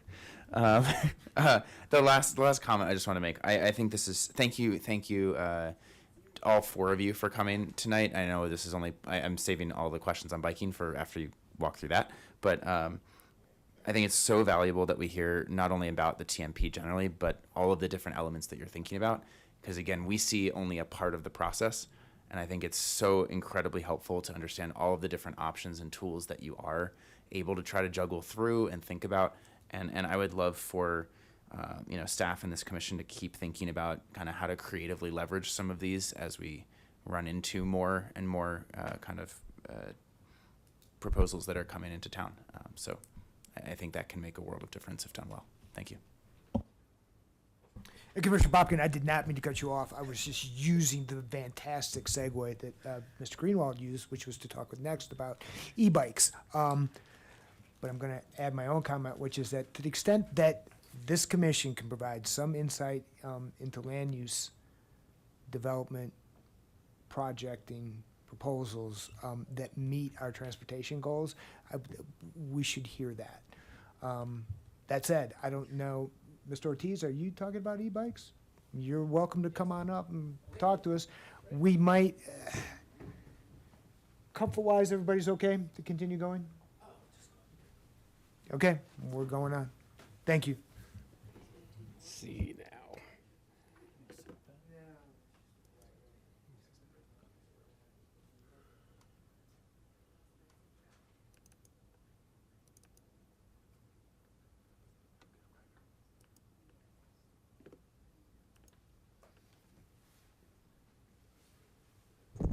So Phil and Kaylee are hard acts to follow. My name is Ben Ortiz. I'm a transportation planner. Thank you for having me. So this particular agenda item actually encompasses 2 separate topics, separate but related, and one of them are e-bikes, the trends of e-bikes, as well as bicycle parking. So what I did was created 2 separate short presentations, and then if you'd like to do Q&A after each individual one, we can do that, or you can wait till the end, however you want to handle it. Anyhow, so I thought rather than just discuss trends, which was what my original charge was, I would discuss rules as well, because I think it's pertinent to what's happening here in Longmont. So e-bikes come in 3 different classes. There's class 1, class 2, and class 3 e-bikes. Now the class 1 and class 2 are very similar in that the motors are governed to 20 miles per hour. But what engages the motor is different. So in a class 1 e-bike, you have to be pedaling in order for that motor to engage. And then once you hit 20 miles per hour, the motor shuts down. So with a class 2 e-bike, it is also governed to 20 miles per hour, but you can either pedal or you can throttle. But again, once you hit 20 miles per hour, the motor shuts down. Now, the Class 3 e-bike is different in that the motor is governed up to 28 miles per hour. And you do have to pedal in order to engage that motor. And it's important because what happens next is with respect to where you can ride these types of e-bikes. So a Class 1 and a Class 2 e-bike can pretty much go anywhere a normal bicycle can go. And so the way it reads in the model traffic code is a person may ride a Class 1 or Class 2 e-bike on a bike or pedestrian path where bicycles are authorized to travel. And this isn't the case with Class 3. So the rules governing Class 3 e-bike usage is there are greater restrictions, but it basically is a lot of shall nots.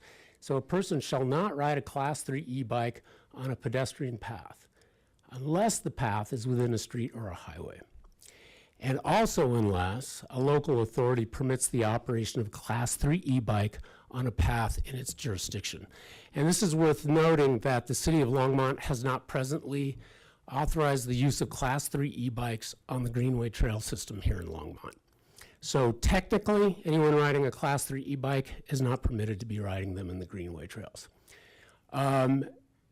The third is persons under 16 are prohibited from riding a Class 3 e-bike upon any street, highway, or bike or pedestrian path. I suppose that there are other locations where they can ride a Class 3 e-bike, but yeah, this pretty much limits where they can go. And then the last, which I think is pretty interesting, is that persons under 18 operating a Class 3 e-bike are required to wear that is meant to say protective helmet. And I think that's the only reference to a helmet law we have in the state of Colorado. I've not seen it anywhere else in the Model Traffic Code, which the city has adopted into the Longmont Municipal Code by reference.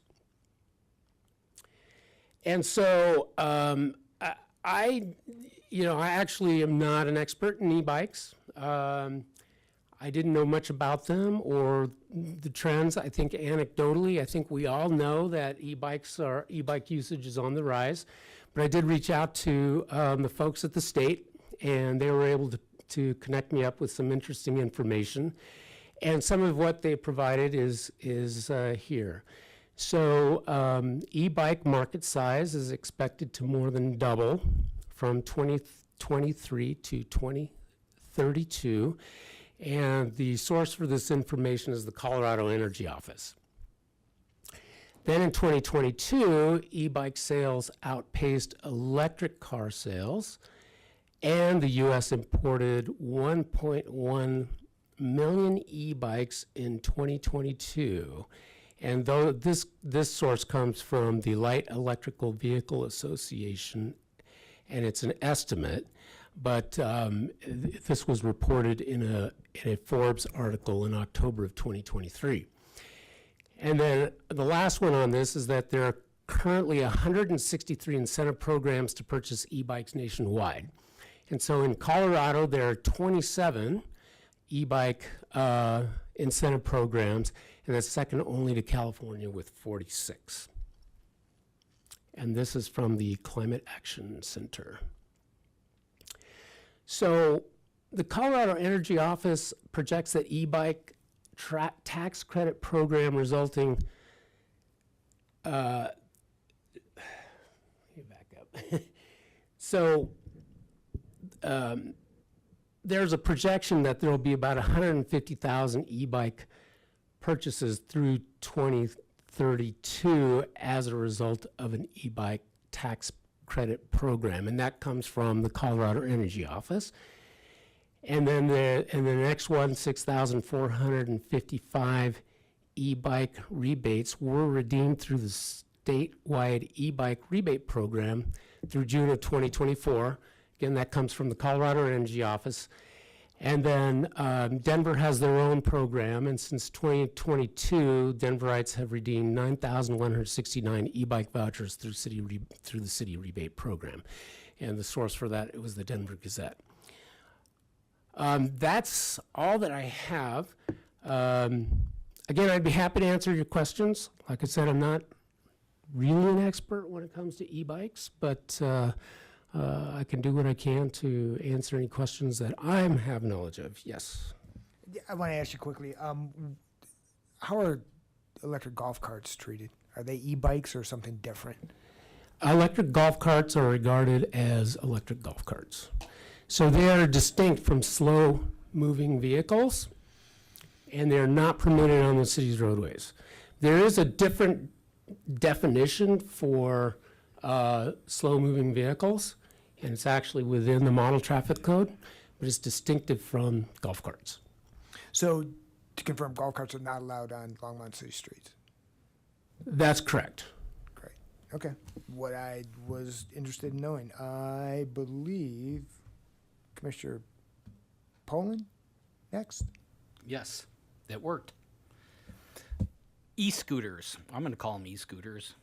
Where do those fit in compared to e-bikes?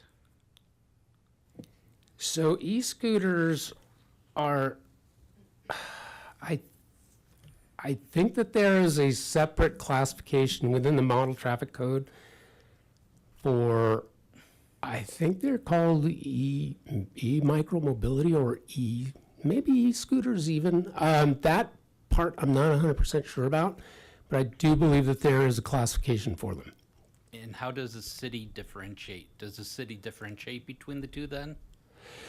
We haven't technically. I believe that they are allowed to ride on as well on paths, on bike paths, bike lanes, even sidewalks. I don't think they're prohibited. I know that the model traffic code allows an individual to ride a bicycle on a sidewalk. It is technically permitted unless the municipality, the local authority prohibits them. And I think there are very few cities within the state of Colorado that have done that. I believe Denver is one. Okay, thank you.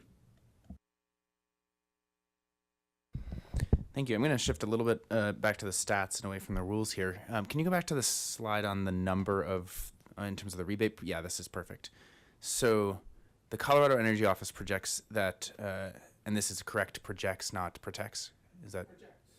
Projects that e-bike tax credit program resulting in 150,000 e-bike purchases. So they're saying by 2032, they're projecting there'll be 150,000 e-bikes that have used the e-bike tax credit program, or in general purchased. I think what they're saying is that as a result of the e-bike, the various e-bike tax credits, and there are several, the state has one of their own, but that as a result of those tax credits, there will be 150,000 e-bikes purchased through 2032.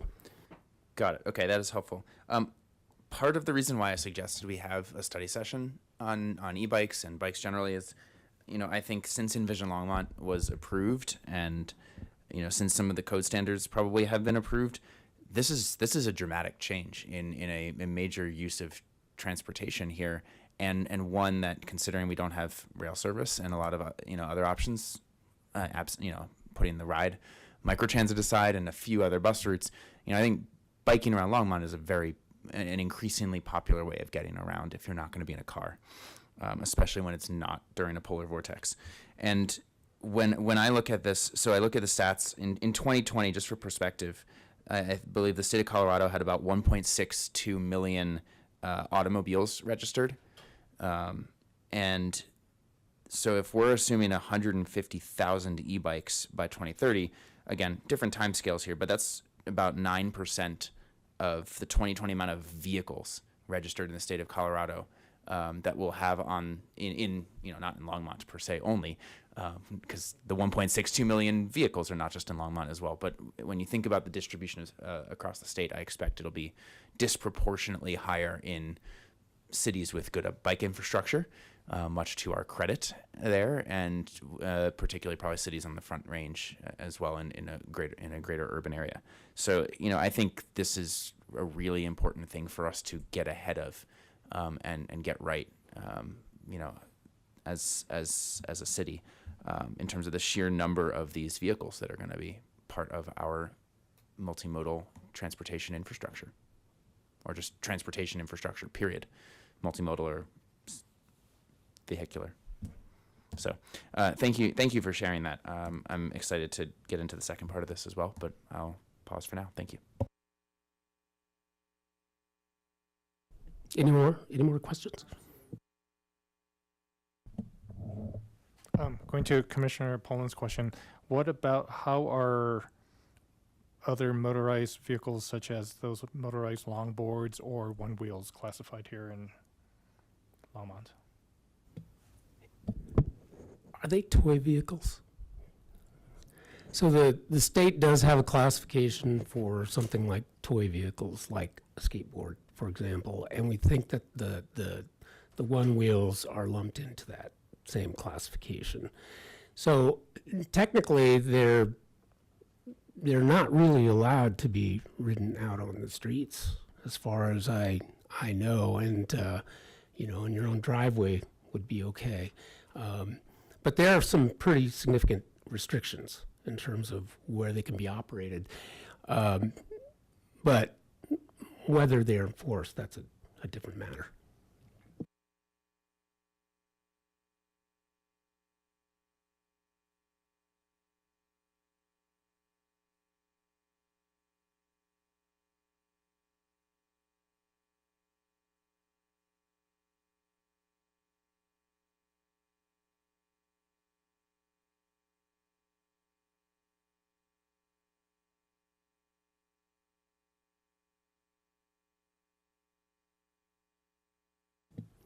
Bike parking. So let's get into it. So bike parking requirements are found in the Longmont Land Development Code, Chapter 1505.080, and it's a subsection of the parking section that we articulate to developers for new developments. So bike parking is required at all new developments, but the number of spaces that are required for bike parking it's a function of the amount of motor vehicle parking provided. And so basically what that total is 5%. So if you have a brand new development, it has 100 spaces, that's 5 bike parking spaces. Now the inverted U rack is the required rack that we say developers have to install. Each inverted U rack is equal to 2 spaces. So what that would mean is they'd need to provide 3 inverted U racks in order to meet that minimum 5 space requirement, if that makes sense. We also have regulations regarding the placement. So we don't want bike parking out in places in remote locations, in the backs of buildings where people can't see them. We want them no further from than 100 feet from the building entrances, and we want them to be visible from the land uses that they serve. And this is actual language within the Longmont Land Development Code and this particular section. So at multifamily buildings, at least 1 bike rack is required at each building. This was a minor tweak we made in the last code update when we brought forward parking updates. The old code required a bike parking rack at each multifamily building with 8 units or more, and now we're just saying 1 bike rack at each building. And so, and that last bullet point is reference to that. So again, as I'd mentioned earlier, each U rack is equal to 2 bike parking spaces. So why do we use the inverted U rack? Well, I mean, they're very versatile, but they also provide 2 points of contact for a bike frame. They're easy to locate and install, and a single rack will fit into tight spaces. And we actually have a detail that shows you, spacing requirements from walls, spacing requirements from the edge of a pad, et cetera, that we give to all new developers when they come in with their development applications, and we also ask them to include that detail within their site plans so that they have it, and so when the contractors start building, that they know exactly where to put the bike racks, as well as the size of the pads. And so what we found, since we have a lot of inverted U racks throughout the city, is that most cyclists actually will use them as intended, but not always. And I was scouring the internet, and I've been looking around through my own pictures of bike racks that we have installed here in the city, and I actually couldn't find a single one where a bike was not installed correctly. So I took a bike out yesterday, and the picture on the right, and I leaned it up against the rack, and that would be an example of how to not park your bike at an inverted U-rack. Because again, the U-racks, they provide two upright vertical posts that you can lean your bike up against, and it makes it such that you can lock your bicycle and protect both the front wheel, the frame, and the rear wheel. And this photo here on the left shows how to properly lock a bicycle. You'll see that you've got the kryptonite lock, which runs through the rear wheel and the down tube, or the seat post. And then you also have a cable running through the wheel as well as the front frame. So that's kind of how you do it.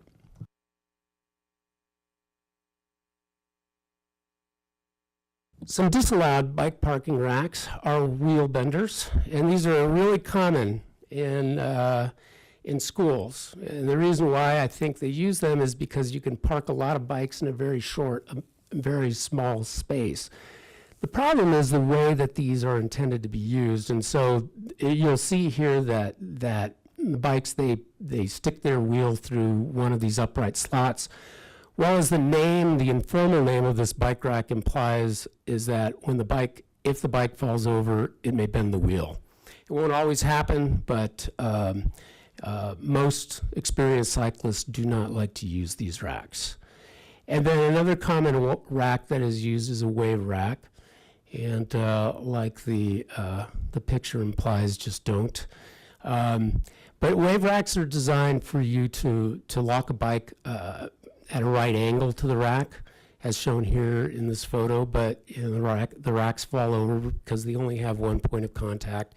And what we also see is this picture on the far right, where a person will lock their bike laterally to the rack, and they'll use up half of it for a bike rack that's designed for, in this case, 8 spaces. And this particular bike is using up half of the capacity of this particular rack. So we really discourage using these for the reasons shown. And then when we do see them, we do try to remove them and replace them with inverted U racks when resources allow.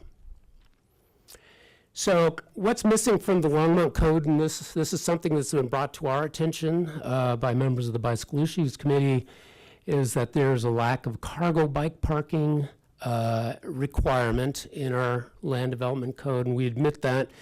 But our code is largely the same as what it was back when it was first adopted in 2014, and cargo bikes were just not a thing back then. We hardly ever saw anybody using them, but they've become far more popular now.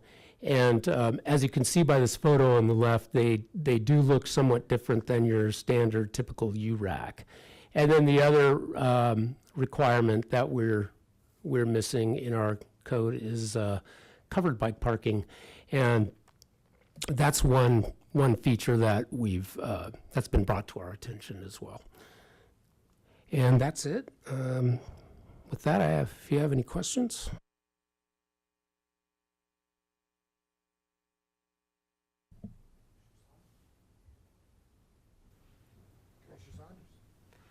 Hi, Ben. It's me. I'm going. It's nice to see you. It's been a couple years since I've seen you, so thank you for being here with us. I'm glad that last slide came up because that's my question. I know you've worked with the city for a couple of years, and so I'm wondering what your take is. Why don't we have covered bike parking requirement in the code? Well, one, we've never gotten direction to add it. And so, and I know that the numbers that were instituted back in 2014 are largely similar or the same as what we have now. But it's not something that we've commonly seen in other codes, and we frequently do look at other codes when we're developing our own. I don't know, Phil, did you want to add anything to that? Well, I think it is what you just said is we've never had much pressure to provide the covered bike parking, and when we talked to businesses, it was always, well, we can provide the public parking out front, but for our employees, we're going to have interior bike parking anyway, so can we count that as bike parking? We kind of say no, but it's great that you're going to provide that for your employees. We really want to see the actual rack to fulfill that 5% is really for the public visitors that are coming, not people. It's kind of similar to providing an underground parking garage, but you also, it's locked.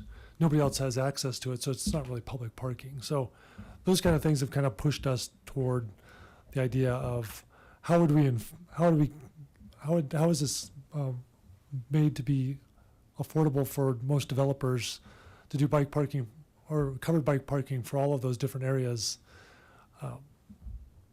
So I'm not really stating it too succinctly, but just the idea that we could, it does become onerous, and so we've kind of steered away from it until recently. Yeah, and I think Phil alluded to something that's really important. Any sort of regulation that we attach is going to be one that's absorbed by the developer. And you may recall that we came to the Planning and Zoning Commission not terribly long ago, I think it was in the summer, about eliminating the minimum parking requirement, giving the developers the opportunity to decide, what's to right size their parking lots. Well, depending upon the market that you're in, a single surface parking space could cost as much as $5,000 when you're talking about 200, 300, 400 spaces that the city is saying that you need to provide minimally, so that cost is going to get passed on to, it's either the consumer, the person going to the store, or the person renting the property. And so this is just like any other requirement that we would put onto a developer. They would be passing on that cost. Now, it's minimal by comparison to what we typically see compared to, them facilitating motor vehicle parking. But it's still a cost nonetheless. So did I hear you right saying that one car parking space is approximately $5,000? Is that what I heard you say? That's the recent estimate, but again, it sort of depends on the market. Obviously, Manhattan or LA is going to be somewhat different than, Colorado. Sure. And well, for me, it's more of an access. So I like your stage photo of the bike getting stuck in the snow. If you could go back to that for a second. So if I only have a bike, this is where I have to park it. Yeah. So that doesn't seem equitable to me multimodally. I agree. So we're asking people to not only own cars to get around, but also pay for that parking space. So this seems maybe more the direction, because how much is like a covered bike? Is that like, do you know? Do you have any off the top of your head? I don't know. No, Phil? Phil's like, no, I don't know either. No, but I think Yes? it's a good point. Yeah. Okay. I think Phil wants to say something. I will say something, I guess. But, it is just something that we need to build into the code if that's what's desired. And we certainly have heard that from a number of folks. And when you look at examples like this, you just understand the whole Right. case of that example is, the card parking isn't covered either, but it is certainly maintained much better than this. So, but to provide that simple cover in some of these areas would be pretty nominal. Well, cars kind of already have their own. roof. Right. So Well, they're not going to be. So, seeing so does this bike, right? This bike has its own roof somewhere else, but not here. Those guys parked in the street don't have their roof. They're parked in the snow and they're tromping through but we're not covering the parking Yeah, either, well, the right? But seat of the car has a Right, roof to exactly, it, but the bike right. does not. And Yeah. so, and also it's not plowed either, so. that's the biggest issue Yeah. with this picture right here, which is But if great. it was covered, it wouldn't need to be plowed.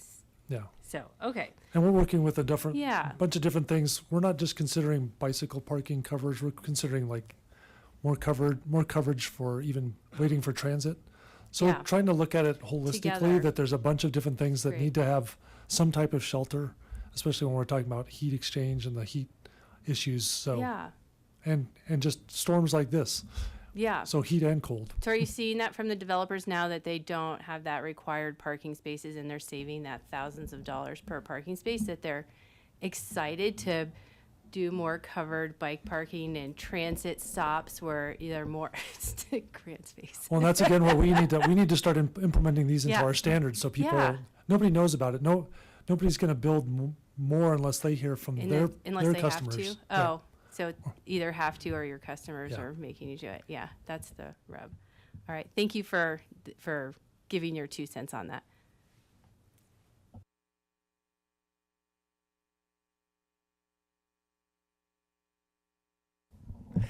Thank you, Chair. I'm going to pick up right where Commissioner Saunders left off.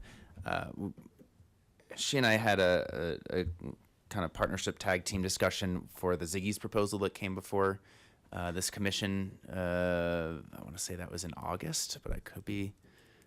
I think it was August, sometime this summer. And we were trying to, we didn't have the data to think about how to, they were proposing the minimum and they didn't have a ton of parking spaces either. So, I think they were technically exceeding the minimum, but it felt, I think it was like 4 parking spaces to 2 URACs, I think. And that felt paltry for a coffee shop next to a multifamily housing complex in a fairly denser part of the Airport Road, Clifford Basin nexus. But we didn't know what the right amount was to require there as a condition, and that would have been within this board's purview. And so I have a few questions first to just kind of clarify what you've gone through, and then to think about where we go from here. So just to make sure I heard you correctly, the code for the last update for the code that speaks to these requirements was in 2014. Is that correct? Over a decade ago? Yeah, well, the number that establishes the 5% Yes. requirement as a function of the motor vehicle parking provided. Yes, that was originally passed in 2014. And then we didn't really see a reason to change that number with this last update. I think the only tweak we made to the bike parking was requiring a rack at each multifamily building in a multifamily development. Yeah. Can you elaborate on the thought process of staff there of not updating that number at the last code update? Well, so I did development and review for quite a few years, and frequently when we get to doing the final inspections, which is usually the parking lot striping, the landscaping, things like that, the building is largely occupied at that point. And so what I found, and I didn't actually do a study, but just anecdotally, I could tell that we were typically providing bike parking in excess of what was actually being used. Now, I think that there was one exception, and this was actually one development that I also site planned. It was the Centennial Park Apartments, which is at Mountain View and Paces right near Skyline High School. Now, they had a very, very high rate of usage for their bike parking, and they also provided bike parking, covered bike parking in cages. That was also being used. And the only thing I can figure is that because of the proximity to the high school, a lot of the younger tenants of that particular multifamily development were riding bikes to the high school. It's the only thing I can think of because it's the only other destination anywhere near there.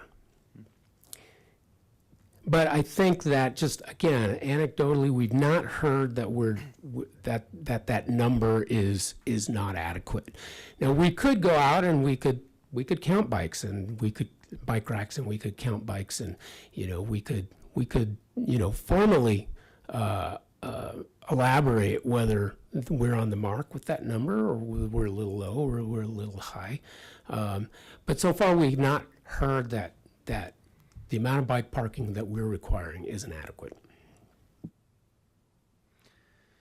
So I'm a student of behavioral sciences, and my question is, chicken or egg here. From your professional experience, when we're looking at, I have no reason to doubt any of the information you just shared.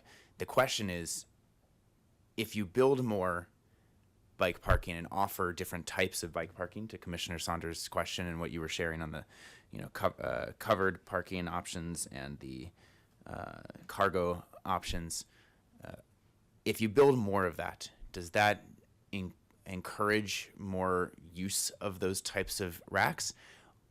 And almost reciprocally, if you don't have it, does that discourage? Easy softball questions. Field of dreams, right? Exactly. Yes, to both. So one of the projects that I worked on when I was still in planning school was a citywide bike parking program for the city of LA. And we had about close to $1 million to purchase and install inverted U racks throughout the 15 council districts. And LA is 400 square miles. It took a long time. But one of the things that I noticed was that a lot of the places that we put racks had none before. And there was one instance, and it was actually fairly close to where I lived. I put a rack, one single rack, next to a really little restaurant. I'd never seen bikes parked there before, ever. And then following the installation of the one rack, we saw 4 bikes parked to one single rack. So I think the answer is yes. I think that people are very concerned about theft. And so if there's no good place to lock your bike securely, I think people aren't going to ride to a specific destination. However, at the same time, we've seen a lot of racks installed, and sometimes they go unused. So is it just a function of, well, at that particular moment, I did not see somebody park there, and so I'm making an assumption that nobody ever parks there? Well, I mean, this was a point in time, so I can't say for certain, right, that a rack or a presence of a rack is actually drawing people to that location. Yeah, fair enough. I'll just add one more example of that is that with the new Target, it's not new anymore, but the Target when it was new, and when we didn't have, when we had parking minimums for commercial as well, we offered parking incentives that you could reduce your parking minimum if you could provide more bicycle parking. So we did that with Target. And I can't tell you how many parking spaces they have. I've forgotten the numbers. But I think they have about 100 now bicycle parking spots. There's quite a few if you look to the south of the entrance. And I think there's additional ones north. But south of the entrance, you'll see a bunch of bike racks. And we just have never been able to fill those completely. So there is kind of there's a saturation point, right? Sure. So you need, to Ben's point, you need to have the bicycle parking where you don't have it, for sure. But then when we kind of oversaturate it, thinking that, hey, if we provide more parking and let people reduce the number of, if we allow more bicycle parking and reduce the number of vehicle parking spaces, this will automatically fill up, and we haven't seen that necessarily be the case. Yeah, I respect that tension there. Couple clarifying questions. One, when we talk about covered, that doesn't inherently mean secured, correct? Like, I think the RTD one by, what is that? Like Pike or it's Hover and 119. That's like a secured and covered bike parking. That's right. Do we have any other installations of secured bike parking that's publicly accessible in the city? There's one at 8th and Kaufman. Okay. And that was, is it Boulder County that operates that one? But that one's operated by Boulder County. And They're both okay. We have seen that one used quite a bit. Yeah. Got it. Ben, you made an interesting comment. You haven't gotten direction to add certain elements of this to the code.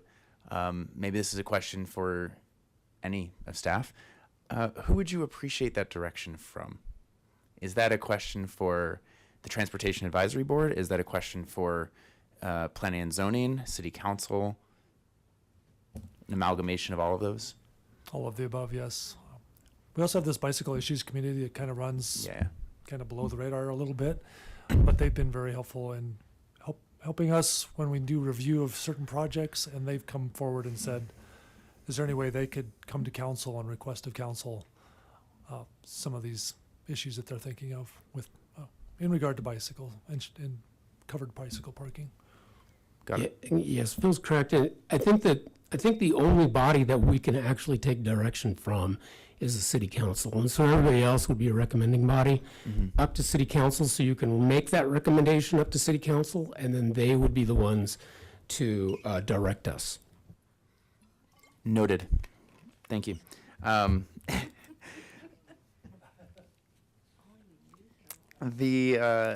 have a couple other kind of, here's the hypothesis I have, and you don't have to respond to it right now, but I want to put it out for the commission to think about. And that is, we have 10 different zones, I believe, in Envision Longmines. 10 is a 12 if you include like the greenways, parks, and civic. Zoning districts, yeah. We have 10 or 12. We'll work with, let's assume 10 for these purposes. Thank you. 12? Okay. Let's assume 12 here. We have 12 different zoning districts in the city of Longmont. And, you know, we currently have a blanket proposal of 5% of the vehicle spaces across, irrespective of zone, irrespective of use. And my hypothesis is that, you know, to Phil's point before, maybe we don't need 100 spaces at Target. Maybe we don't need 100 spaces everywhere, but maybe we need a more proportional system or distribution in the code that is, and, you know, it doesn't have to be a granular of 6.5, 8.2, like we don't have to go that granular, but maybe there's some different types of bike parking minimums that we could consider a slightly different standard for if it's multifamily residential versus light industrial. If it's greenway, parks, recreation versus single family residential. You know, I think that would be a potentially reasonable way to get at like both the Field of Dreams concept, right? If you build it, they will come, but only if there's enough demand to really make that happen. And I think that there are probably some zoning districts. You'd mentioned the tension of like public accessible versus employer accessible, and I think that's a really useful question to consider. I don't have an answer for you right now on that. There could be some zoning districts where covered or sheltered or secured parking as a code requirement could make sense versus others that are not. And so rather than kind of take a sweeping axe and say, well, 5% is insufficient, it hasn't been updated since 2014, we take a little bit more of a nuanced toolkit to this and pair it with the different zoning districts that we have. So not going to ask for a proposal per se, and maybe you need official direction from a policymaking authority. But I think that would be something that I think the Transportation Advisory, the Bicycle Issues Committee, and perhaps Planning and Zoning could also think about,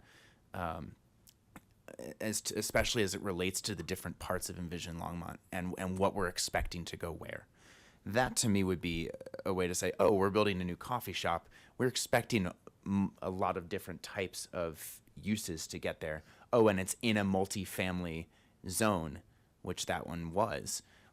We should be expecting different types of uses beyond the standard, even if it was a drive-through, which it was, even just the standard vehicles and people crossing the illegal berms. So we're getting really specific on this one and just burned in my memory. I think that would actually be really constructive because, you know, in that case, and I will pick on that proposal just for this moment, you know, to the applicant's credit, he said that they would be willing to add more if the demand was there. And I think we run into that field of dreams issue, that catch-22, and it means you don't necessarily have the optimal location for the parking in terms of visibility, security, possible coverage if you're trying to do that. And so, you know, if you add it in later, you know, that's a challenge too. So I have one Band-Aid solution to that, which is, you know, we have EV ready spaces where you set up some of the wiring, but you don't build the charger. You could do bike rack ready type of an addition into this code as a concept, where that is an opportunity to add in. It's built in, it's planned thoughtfully in terms of the visual security elements, the accessibility to it. You know, is it blocking a side? You're not going to block a sidewalk if you don't have any more space to put a bike rack.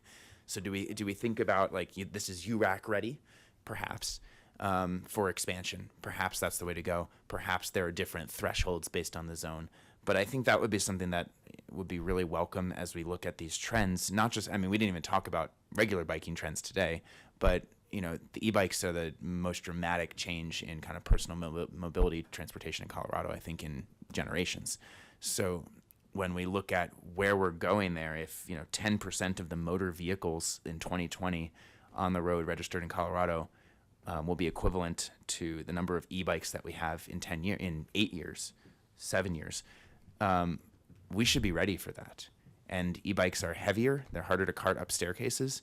They often have cargo attachments or like family care attachments or trailers of some kind. We should be ready with appropriate parking that is well sized to support that.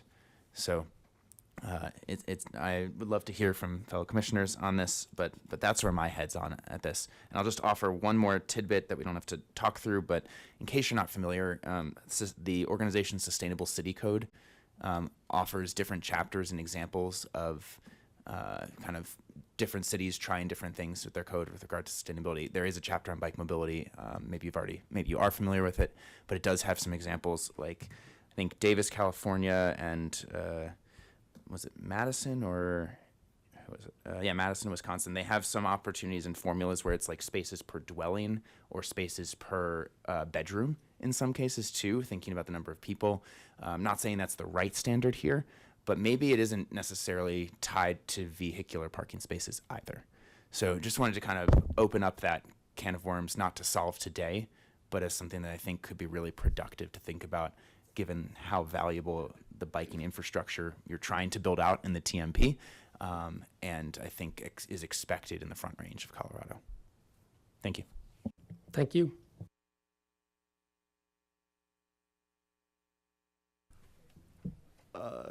Currently is being shared by Jacob, or Commissioner Arment.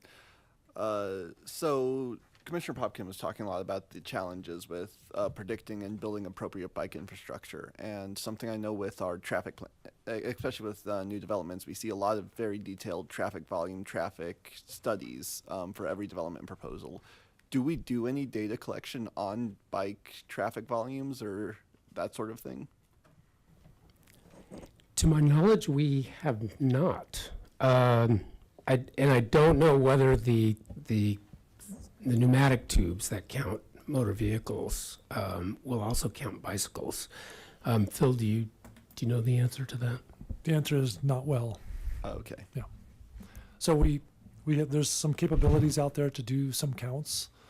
Most of all of them involve cameras at this point, and putting cameras up into neighborhoods is frowned upon by many. So and so we do it along. We've tried it along trails, and we've had infrared, counters along trails. So that's the best we've done. But those have had their own issues. So not well.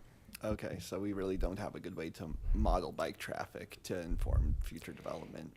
Yeah, the other alternative is to have somebody at a trailhead with a little clicker, which is how some people do it, actually. But it's very labor intensive. Definitely. Okay, I think that answers my question. Okay, thanks. It seems to me a lot of these are on private property. So what tools does the city have to make sure that they're not neglected and are maintained? And for example, if the property's been turned over, but then it's been overgrown by bushes, or it gets damaged and removed and not replaced. What's the long term of this? Well, the planners are not code enforcement, obviously. So we won't go to a development that was approved 10 years ago and make sure that it's in compliance. Typically what happens is it follows a complaint. And to give you a good example was one of our grocery stores here in town, I won't name them, where some cyclists were complaining about the lack of bicycle parking. So I actually did go to this grocery store. I took the approved site plan with me, and sure enough, they were short on a couple of racks. So I met with the store manager, and I told him, I said, look, you guys are not in compliance with your site plan, and this is it, and this is where it shows the bike parking, and so you're shy of a couple bike parking racks, and we really like you to get them installed. And so, to their credit, they went ahead and did it. It took a little bit of prodding, but generally there needs to be communication on the part of the public to inform the city that these things have gone and deteriorated or been removed or anything else damaged. In which case then we can get code enforcement involved if necessary. But we usually would talk to the owners and ask them, politely if they would go ahead and bring their plan up to what it was originally approved. And if not, at that point, then we can get code enforcement involved, and they would write a letter, and then it would escalate from there.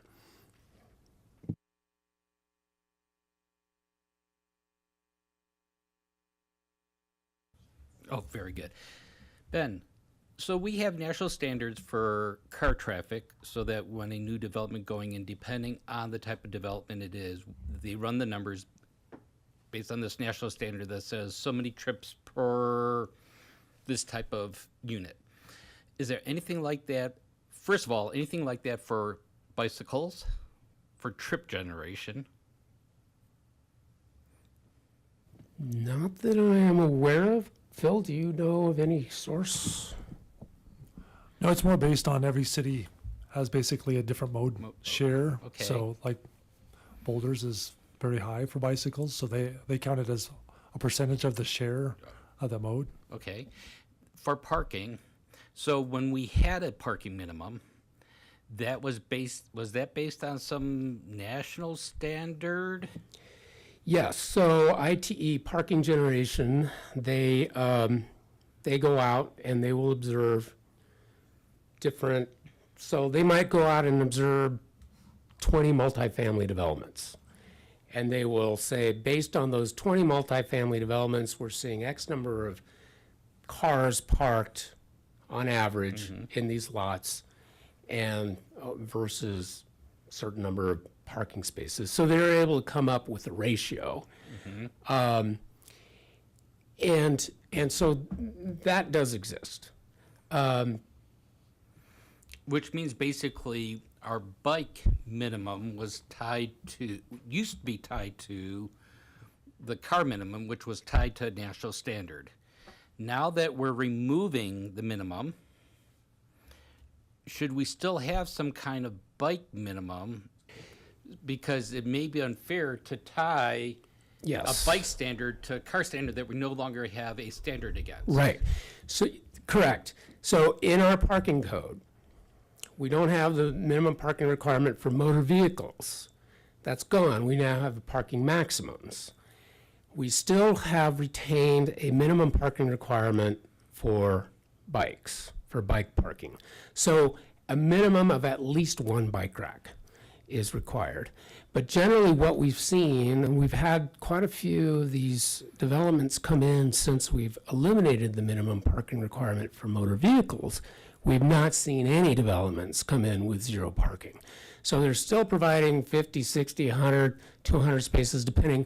So the multifamily developments, they're still providing plenty of parking. Yeah, but not all multifamily developments are equal. So I guess for me, the other thing I had a question, what is the definition of multifamily? Is, let's say, a townhouse a multifamily? It depends.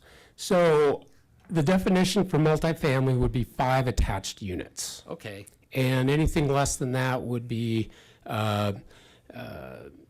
like attached single family, like townhomes, duplexes, attached single family. But 5 or more turns it into the multifamily rate. okay. Because I'm just thinking where I live in the townhouse, and we're 6, but I don't remember in front of any of them. Of course, it was built way before we put that standard in for multifamily. But basically, we're saying 1 per multifamily. A multifamily could be a 5-unit, or it could be as big as, what, a 40, 50 unit, right?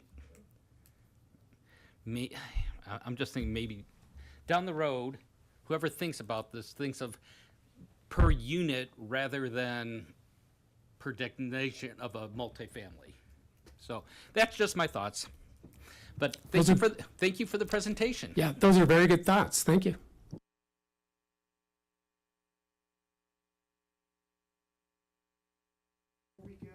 Thank you.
was talking and I pushed my button and I shut him off. Turn me on. Okay, so I'm talking now. Push your button, and I'll continue talking. Sorry, now you keep talking. Okay, yep. I'm talking. I'm still on. Okay.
Hello, testing. Yeah, they just keep moving it or shuffling it around to get it. Typically, no one sits there. Okay.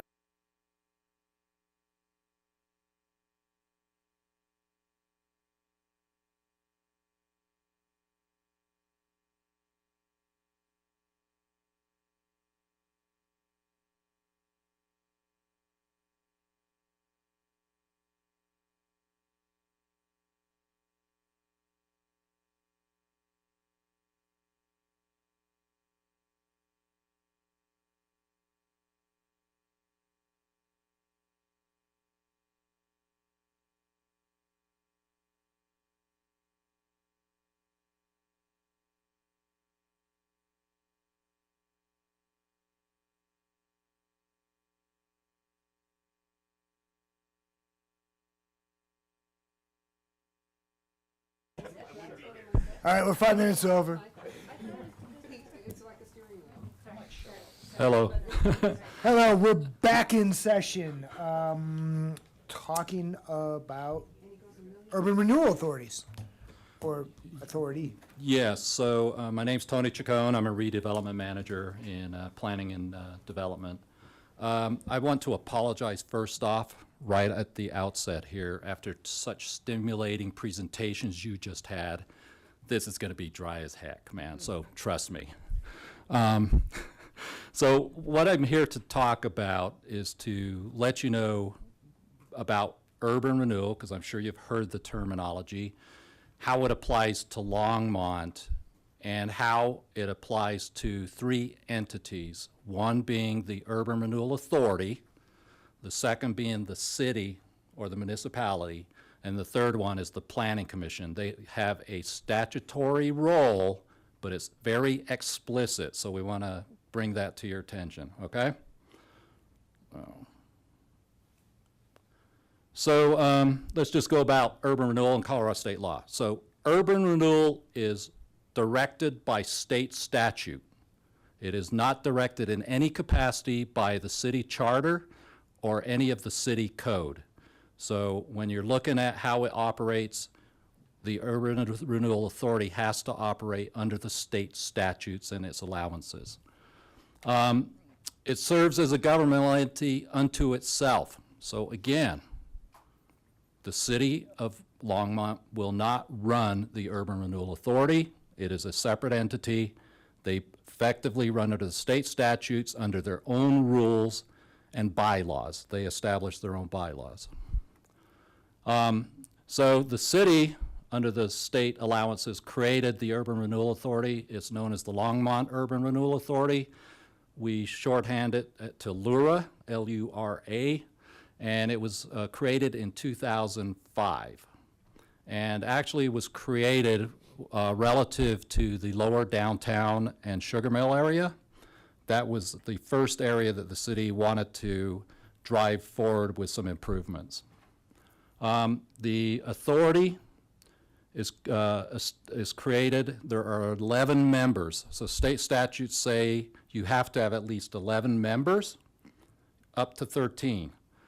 In the case when the city council and mayor sits in a capacity, it is 11 members. So 7 of the members right now are the city council and the mayor. There are 3 other members representing various districts.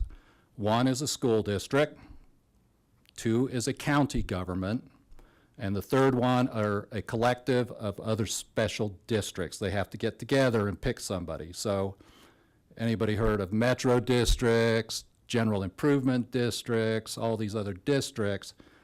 I think in Longmont we're somewhat lucky because I think we have maybe 5. Some jurisdictions have upwards of 30, like Aurora.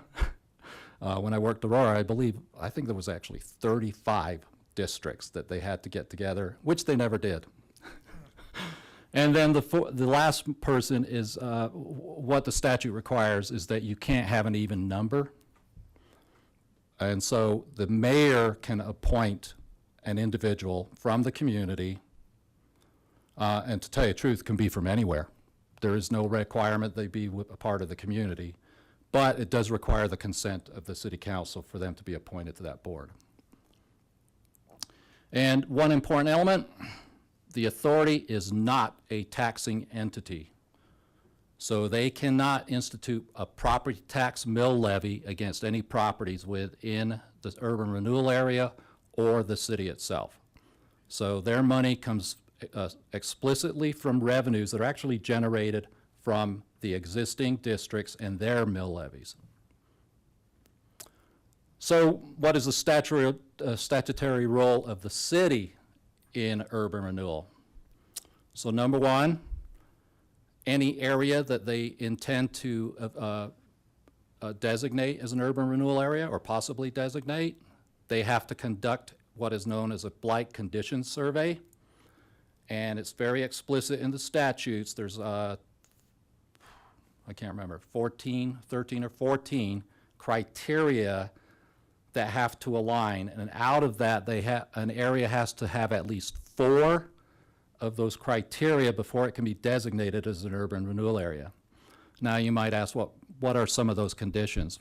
Well, I think you've all seen like boarded up buildings and buildings that have caught fire. That's one thing. Another thing could be the infrastructure is either inadequate or is of age.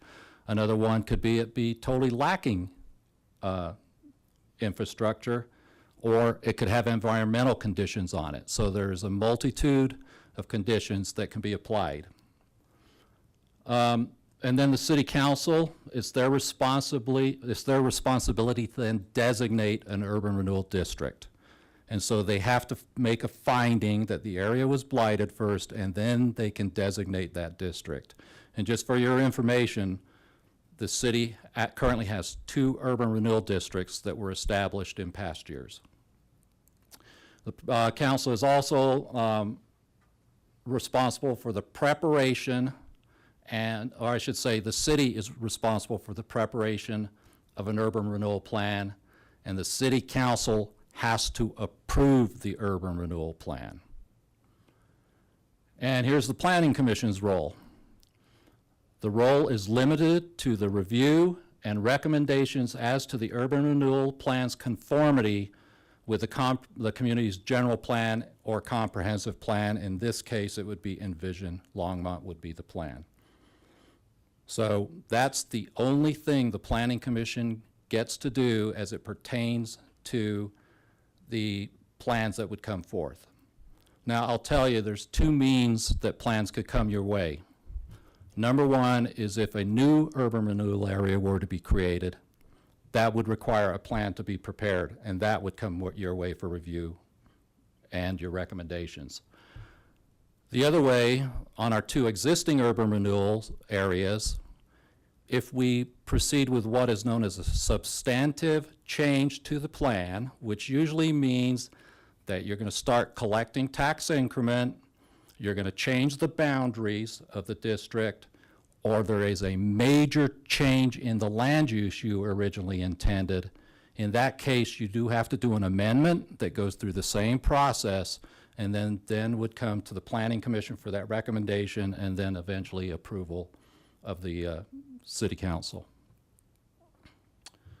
So, LURA's responsibilities. So here's a bunch of things here. So they can do quite a bit of stuff, but probably the most important thing that they can do is generate revenue that can be reinvested into the community in those areas that are designated as urban renewal areas. Now, the way that works is the monies generated in that urban renewal area have to be spent back in that urban renewal area. You can't take money from that particular one and move it to another one, nor can you spend it in other parts of the city carte blanche. It has to be very specific. There is one provision that allows expenditure outside those boundaries, and that is if it is necessary to provide some level of support to that district. So for example, you need to extend a major water line that's 2 miles away from the district. That most likely would be eligible for that expenditure. So the LURA, they implement the urban renewal plans. They collect and invest what are known as tax increment proceeds and other other non-TIF revenues. So they can actually accept grants. They can take loans. They have a lot of capability to raise money where a city government necessarily does not have that same capability. They can take on debt, or they can work a deal with a developer, for example, to give him direct allocation of funds to cover the improvements that he might be doing. They can partner with the city and others, nonprofits, for example, to make improvements within the districts. They can enter into public-private partnerships with the private sector, and that's where you will find sometimes that the city will work with a developer, and then the city contributes money from, or I should say, LURA would contribute money towards that project. So it wasn't a Lura project, but South Main Station is a good example of a public-private partnership with a developer to get that project done, where the city at that time put money into that project in addition to the developer. Acquire property for improvement and development, or development. And an important piece to this is they actually have the ability to condemn the property if needed. But it does require consent of the city council to proceed with condemnation. And you would say, well, why is that different than what the city can do? Because they can condemn property too. Well, the difference being an urban renewal authority condemning property has a major latitude in how they then develop that property. If the city condemns it, it has to be for a public use. And so that's where you will see the urban renewal authority and the city working collectively, possibly on an acquisition through condemnation if necessary, just by that mere fact. Say the authority can own and operate public facilities, and it can provide resources and support to businesses. So it's not just about developing necessarily, it's about investing back into those areas. And so some urban renewal authorities, what they do is they actually create facelift programs. They might give direct incentives to attract certain types of businesses and so forth. So what are tax increment funds? First of all, they're not new taxes, and I think that's an important thing to remember. They're revenues that are generated from the development itself, and so the image there kind of shows you how that works. So the red line stair step there is what's known as a base value. So when you initiate the tax increment clock, whatever taxes are being collected in that year are continually provided to the various taxing entities and are also increased annually for basically inflation is what it's about. The green line there shows you the development and what it values that at. And that is where you get the increment, because they're paying more taxes on the new development, and that money can come back to the authority to help on investment. So another element of this too, is that the authority, to get that tax increment, they have to negotiate with the taxing entities. That's a state law. And so typically, it's very rare that the authority would get 100% of the tax increment, particularly with school districts. And so therefore, it's negotiated out, and then you try to marry up whatever your need is relative to what the tax increment is. And it's 25 years. Once you start the clock, you only get to collect that money for 25 years. After that period, all those monies thereafter would go back to those various taxing entities. Some benefits. It's effectively development paying its own way, because it's the revenues that are being generated by development that otherwise may not have been built in that particular area. It improves distressed areas' attractiveness for further private investment.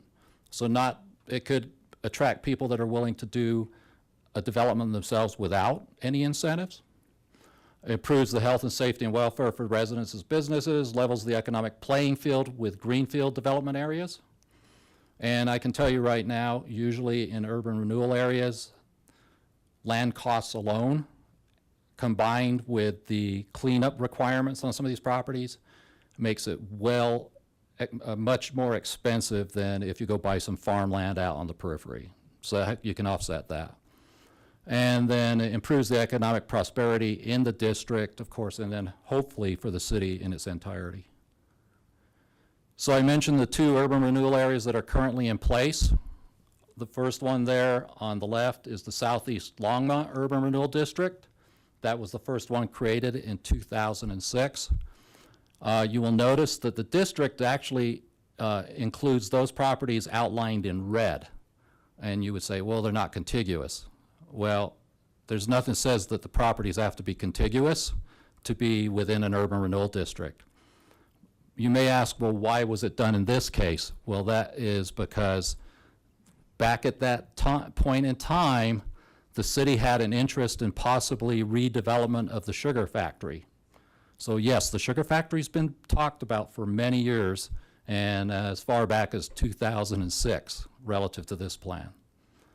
And then the one on the right is the Twin Peaks Mall Urban Renewal District, which effectively was the Village at the Peaks redevelopment project.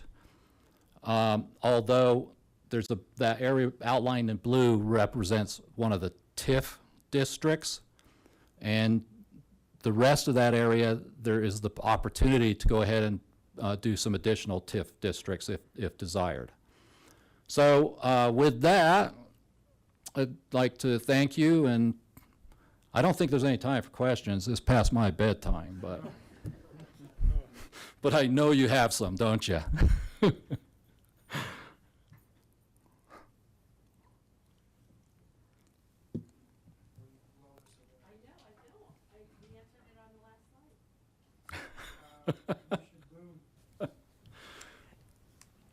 Thank you.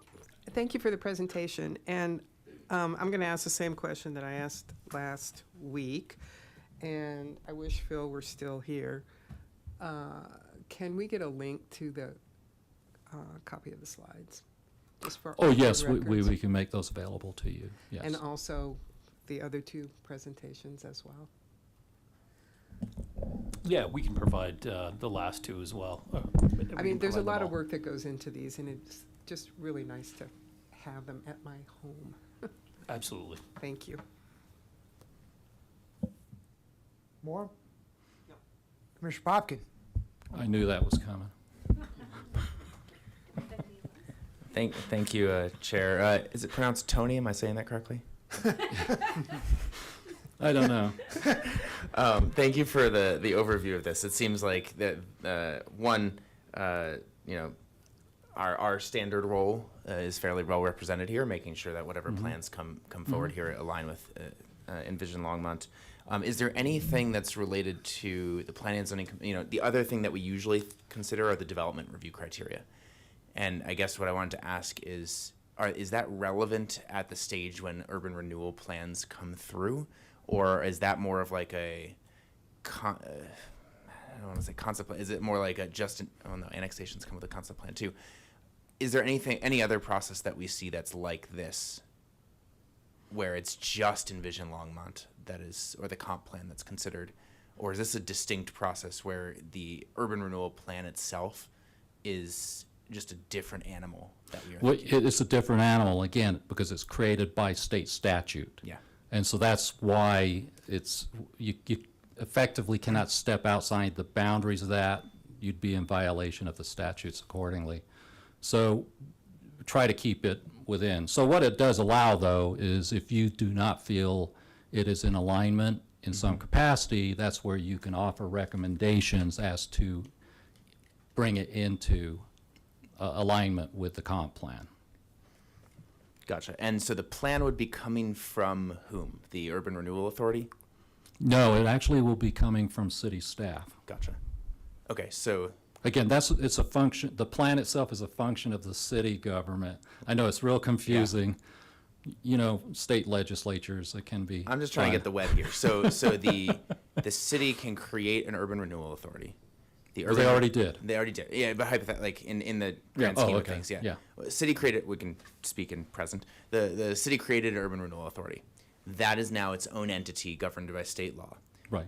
It can direct city staff, though, to develop an urban renewal plan. Is that correct? And no, it can make recommendations on areas that could be given consideration for an urban renewal designation. Got it. So then staff develops a plan for those specific areas. Well, council would first have to agree to give that evaluation, which then they would initiate the blight study for that area. Back up for a second. So council would have to agree with what? With the With Urban Renewal proceeding Authority? with evaluation of that particular area for designation.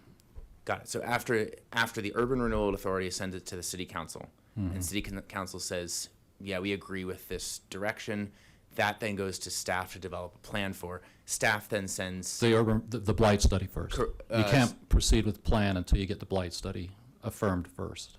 Thank you. Yes. So blight study, then city staff, after the blight study is approved, city staff can create a plan that would then come before the planning commission to Right. make sure that it aligns with Envision Longmont. Right.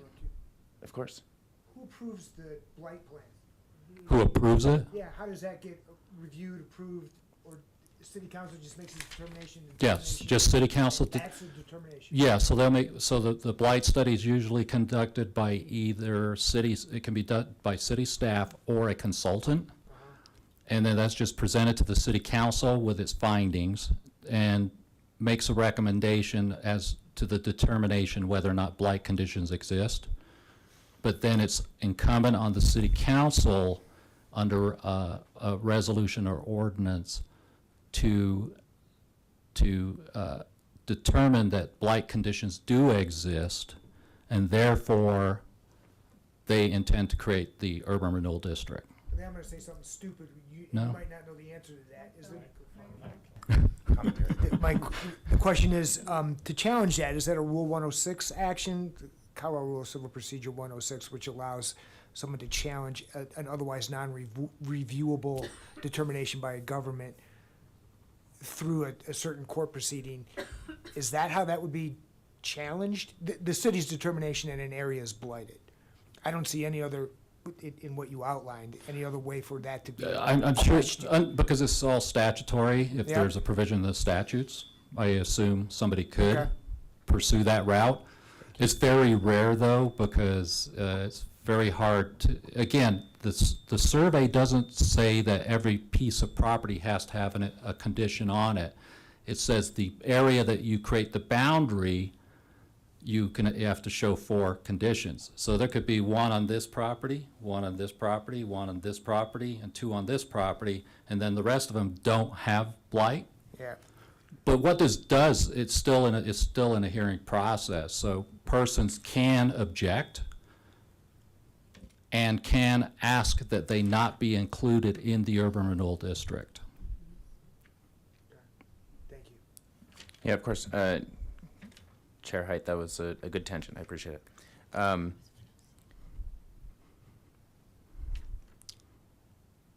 So in this process, so let me ask you, let me take a step back for a second. This is really helpful information on the process. It sounds like there are 2 urban renewal authorities set up in Longmont. No, 2 urban renewal areas. Areas, thank Yes. you. The other URA. 2 urban renewal areas with 1 urban renewal authority. And why are we talking about this now? Like, are you going to be bringing us something as Yeah, a that's a good commission in question. like So- a month that we're going to be like, oh, we got to review this and make sure it aligns with the comp plan? There is high probability that you will have an amendment to the Southeast Longmont Urban Renewal Plan before you for review. The idea is to start the TIF clock on a small area within the existing urban renewal area. And so therefore, we have to do the plan amendment, and we'll have to go through the rigorous hearing process. Got it. And a sense of timeline on that? Approximately? I would say most probably within the next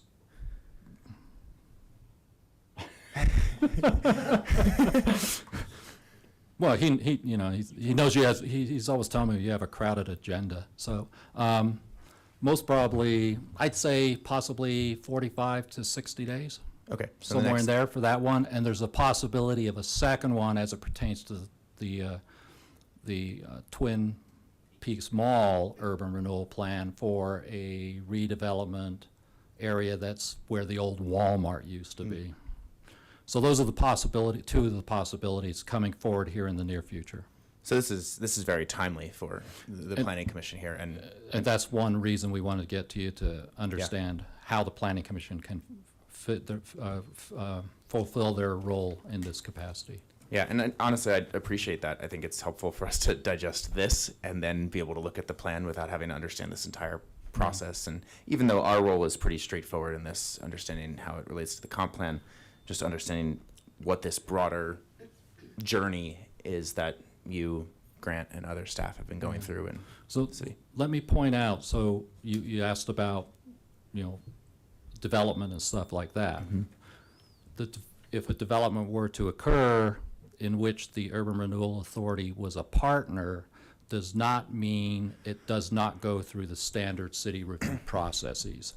So a development itself could still come through the planning, to the Planning Commission from that standpoint. So I just want to let you know, it doesn't take development away from the city governance. It still falls within city governance. I still remember the tower on top of the movie theater as it came before us as part of the renewal of the Twin Peaks Mall. My question is, the 25 years, it obviously started in some portions of some of these redevelopment areas. When you look at the one that might be coming up for the Southeast Longmont provision, does that start a new clock, or is it already in the clock? No, so actually right now we only have one TIF area where the clock has started. That was at the Twin Peak Malls. Okay. Or for the Village of the Peaks. So that's most probably, 10 years in now, somewhere in there? Yep. the map back up? Oh, sure. The previous slide, I think it was. So that's the only one where the clock has started. Right, so the area in blue, which is the Village of the Peaks, right? But the rest of that area currently not TIFed. So the way it works is you can actually create TIFs It's 25 TIF, okay. at different times, subject to amending that particular urban renewal plan. And what happens is the day the city council approves that plan is when the TIF clock starts for the 25-year period. And so each urban renewal area isn't necessarily under a plan yet, or is it? There is existing plans on each of them, and then they are just amended to reflect the changes you're proposing. So it's in creating a quote TIF area inside that. Yes, that's basically what happens, and the ability to capture that TIF. Yeah. Okay, thanks. Commissioner Poland. So I believe then Commissioner Height and I were around when the TIF was created. So in 2009, as you know, the URD was created, but then the TIF You're right. was in 2014-ish. I think 2012, somewhere in there. Somewhere around there, yeah. Yeah. So it came after, it was that was actually an amendment to that plan at Right. the time, yes.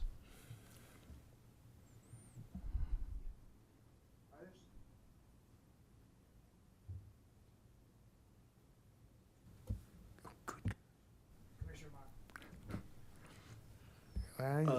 Okay, it's working. Yep, I'm on. So currently we only have one TIF area, Right. TIF, but there's only one urban renewal authority. So if we were to create a second TIF area, would revenue be shared between the two areas, or how does that work? So the revenue, if we looked at the Twin Peaks Mall, for example, if we came in and created a second TIF area, that revenue could still be expended in the entire urban renewal area. It doesn't have to be spent within the TIF area. It just has to be within that urban renewal area. So, yeah. Could it be expended, could revenue from the Twin Peaks URD be spent in the Southeast Longmont URD? No. Okay, so it has to stay within that Yes. URD. Okay. Yes. Okay, that makes sense. I think that was the only question I had. Thank you. Commissioner Lang. How long's the TIF on the Twin Peaks Mall gonna go? Is that still? That will go, well, the existing TIF will go until the bonds are basically paid off. Okay. Yeah, so I think right now they're still projecting another 15 years before the bonds will be paid off. And a new potential TIF area in that same UR A or D, that would include the old Walmart and Hobby Lobby in that area there as well? That's the area we're possibly looking at, yes. Okay. Okay, thanks. Commissioner Popkin. All right, let's open another can of worms here. If there is an annexation required within an urban renewal authority, what is the role of the planning commission in that? An annex, so Like- like the sugar mill? That would be one example, right? Where there is land and it's not part of the city. Yeah, so But- you cannot establish an urban renewal district outside its jurisdictional boundaries, the city's jurisdictional boundaries. So in that case, the annexation would have to come first.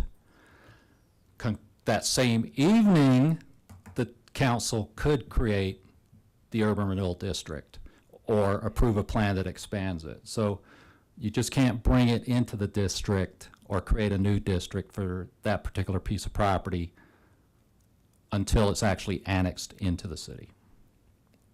Got it. And so for an annexation process, that would follow irrespective of the urban renewal authority, that would follow a Right. standard city's annexation process. That would go through the planning commission with a concept plan, I believe, right? And have to meet all of the typical annexation code requirements. Is that correct, Grant? Generally, yes. There is the exception for unilateral annexations. That would mean if the city were to initiate the annexation on its own. Correct. Then there would not be a concept plan and it wouldn't go through planning commission. But in general, Yeah. the majority of annexations, petition-based, yes, would go through the standard procedures. And the city can initiate effectively if it's an enclave. So if it's not an enclave, it would have to go through the standard annexation process. But there is the other option. If it is an enclave, the city can unilaterally annex those properties. And Grant, just to clarify, you said if the city unilaterally annexed something, it wouldn't come through the planning commission at all? Correct. Interesting. In that process, for unilateral, it essentially just goes straight to council. So then if there was a proposal for development on that site after the annexation unilaterally, then that would still go through the development review process? Correct. And the typical applications and- would come before. And our role would vary as the commission if it's a major, minor, or whatever. Correct.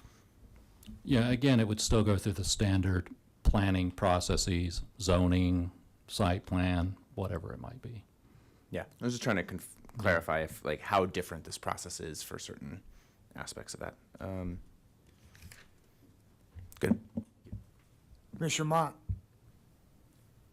Oh. Thank you, back on. One clarifying question. It looks like in the Southeast Longmont URD, is there a piece of unincorporated Boulder County within that URD? No, so the blue shade is what you're referring to? Yeah. No, so that's, again, when the urban renewal plan was created back in 2006, they actually defined not only properties within the city, but identified properties outside the city that could be brought into the urban renewal area in the future upon annexation. So the blue area there is effectively the sugar mill properties.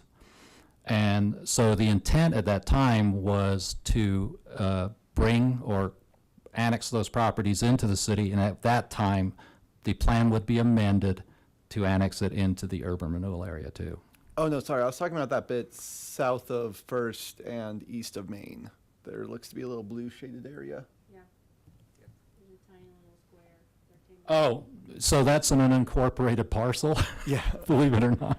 So is that an enclave within the URD or is that within the? That's an enclave. It's currently not in the urban renewal district because it's not in the city.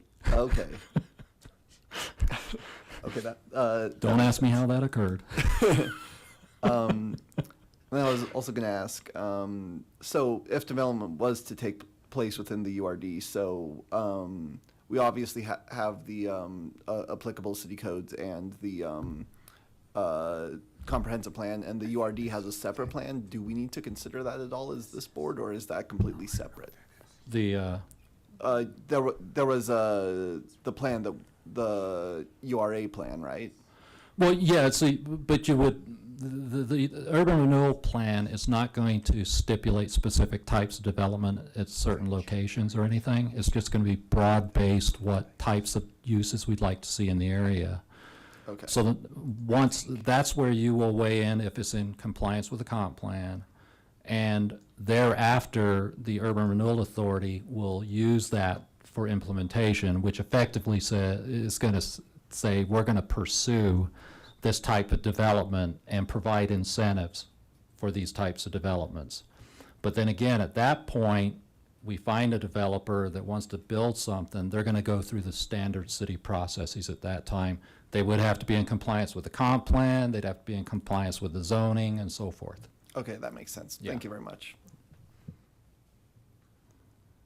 I had a question. Does a developer have to go through the urban renewal process if their development project is within a URD? No, Okay. but the Urban Renewal Authority will capture any increment from that project.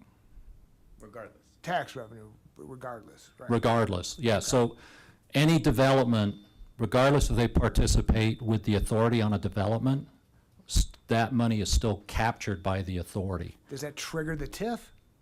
No, that's once the TIF is triggered. If development occurs outside that TIF area, that money goes to the various taxing entities still. Because I kind of think in the southeast area, we approved something recently that I know has gone forward and. Second and Martin? Yeah. Okay, so give you the update. So one reason that we are looking to do the amendment rather quickly as it pertains to Southeast Urban Renewal Area is because the first TIF we're proposing is that upper enclave there, that red area within which that project is located. And the rules are such, even though it's under construction, the base valuations are 2024. So we start the clock this year, we set the base valuations, what it was previously, and then we're effectively capturing the TIF from the new project even though it is well under construction. So it's a timing issue as to capturing TIF. So that's what's coming quickly. That's most probably the one that's going to be coming most quickly, Okay. yeah. Interesting. Commissioner Popkin? Thank you, Chair Height. Yeah, so timing really matters with this, right? And is part of the chess game, if you will, of trying to get all of these pieces and all of these processes in a row. So even though Planning Commission's role is fairly straightforward for urban renewal areas, and then we follow the standard development process and annexation, unless it's a city-initiated one. The Planning Commission plays a key role timing-wise in kind of keeping all of this moving forward. Oh, yeah, I mean, you're going to be a critical piece of the equation. Yeah. So again, it's not intended to say you have to rubber stamp the plan. If you have various recommendations to tighten it up or make it more in compliance, I think that's something you definitely would want to contribute to or give that information to the city council accordingly. Yeah. Great. And just to clarify, in that role, for that kind of a process, Planning Commission is recommending body, correct? Yeah, effectively, yeah. Recommending to council. That it's in compliance, yeah. Yeah. Great. Thank you. This is a lot of work, clearly, and quite the journey. So Yeah. thanks for giving us the overview of that. We gonna let Mr. Chacon go home, go to sleep? I've been asleep this whole time. I just didn't know if you realized. Thank you, sir. Thank you all. I appreciate it. Thank you.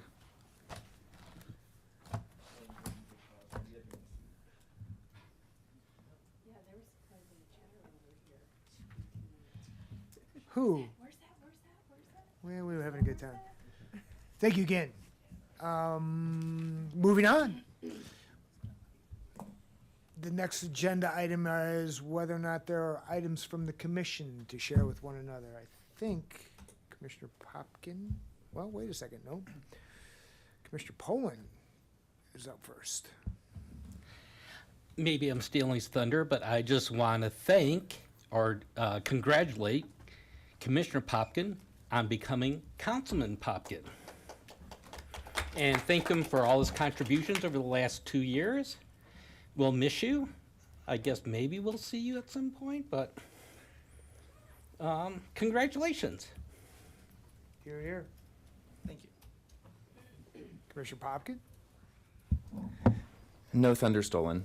Thank you, Commissioner Poland and Commission. I just was reflecting. Commissioner Saunders made a comment like, "Oh, you guys had some banter going on." I'm gonna miss that.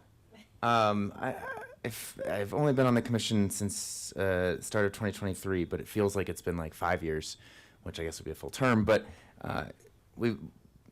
it's been a real pleasure, and I've really I enjoyed it far more than I expected to, and I expected to enjoy it quite a bit. And I've appreciated the unique perspectives that everyone has brought to this.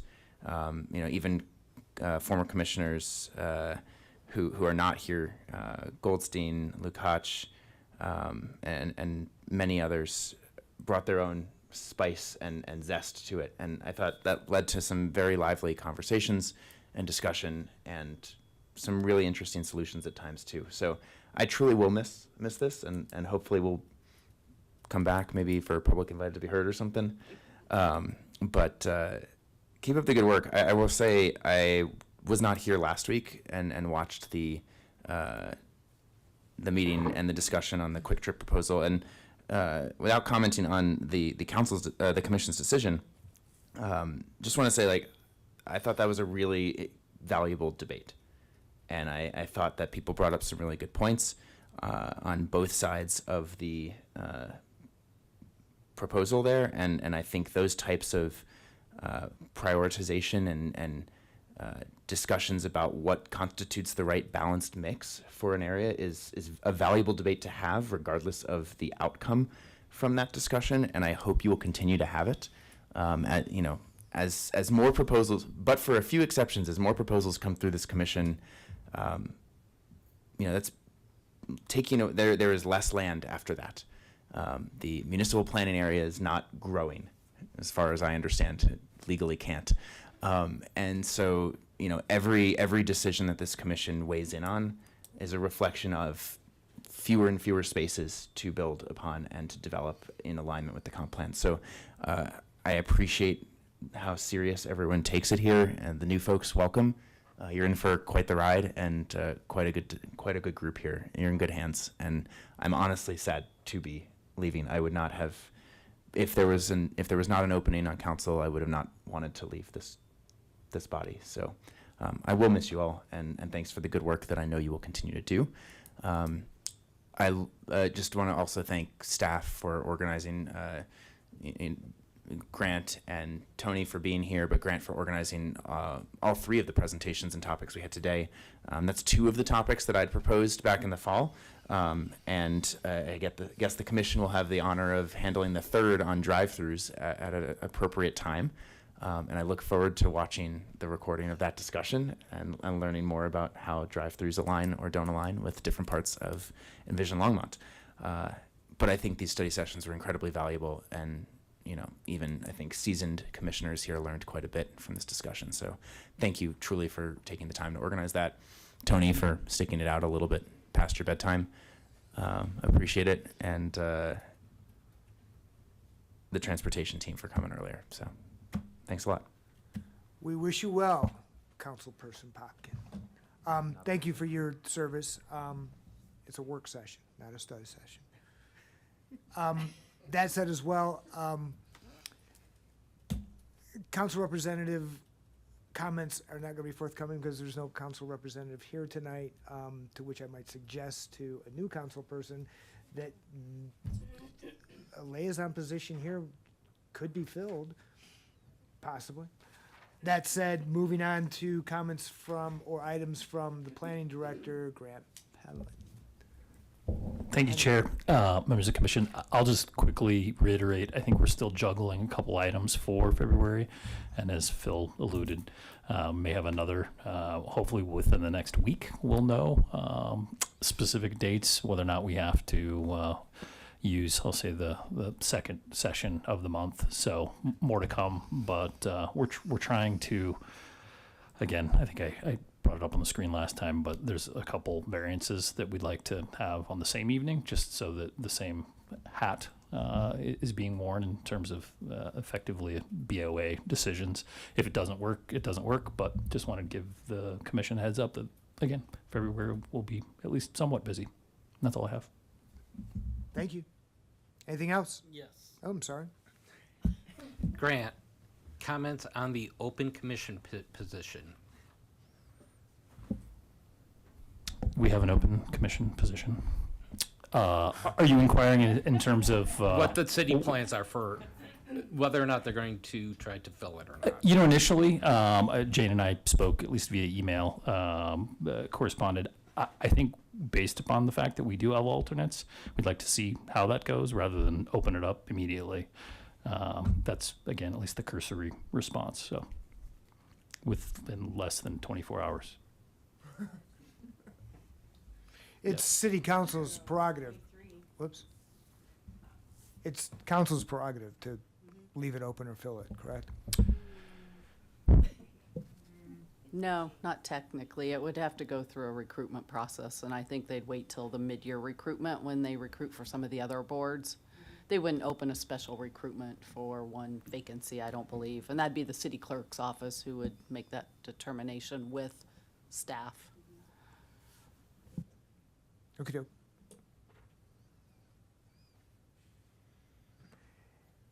I'm sorry. Commissioner Paul, or Pop, you're back up. I guess I should. Am I? Maybe. I guess I should probably note that effective at the end of this meeting, I'll be resigning from the commission, so that staff can consider their options.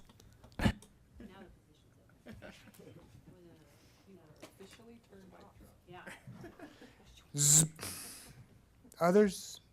Thank you. We're in adjournment.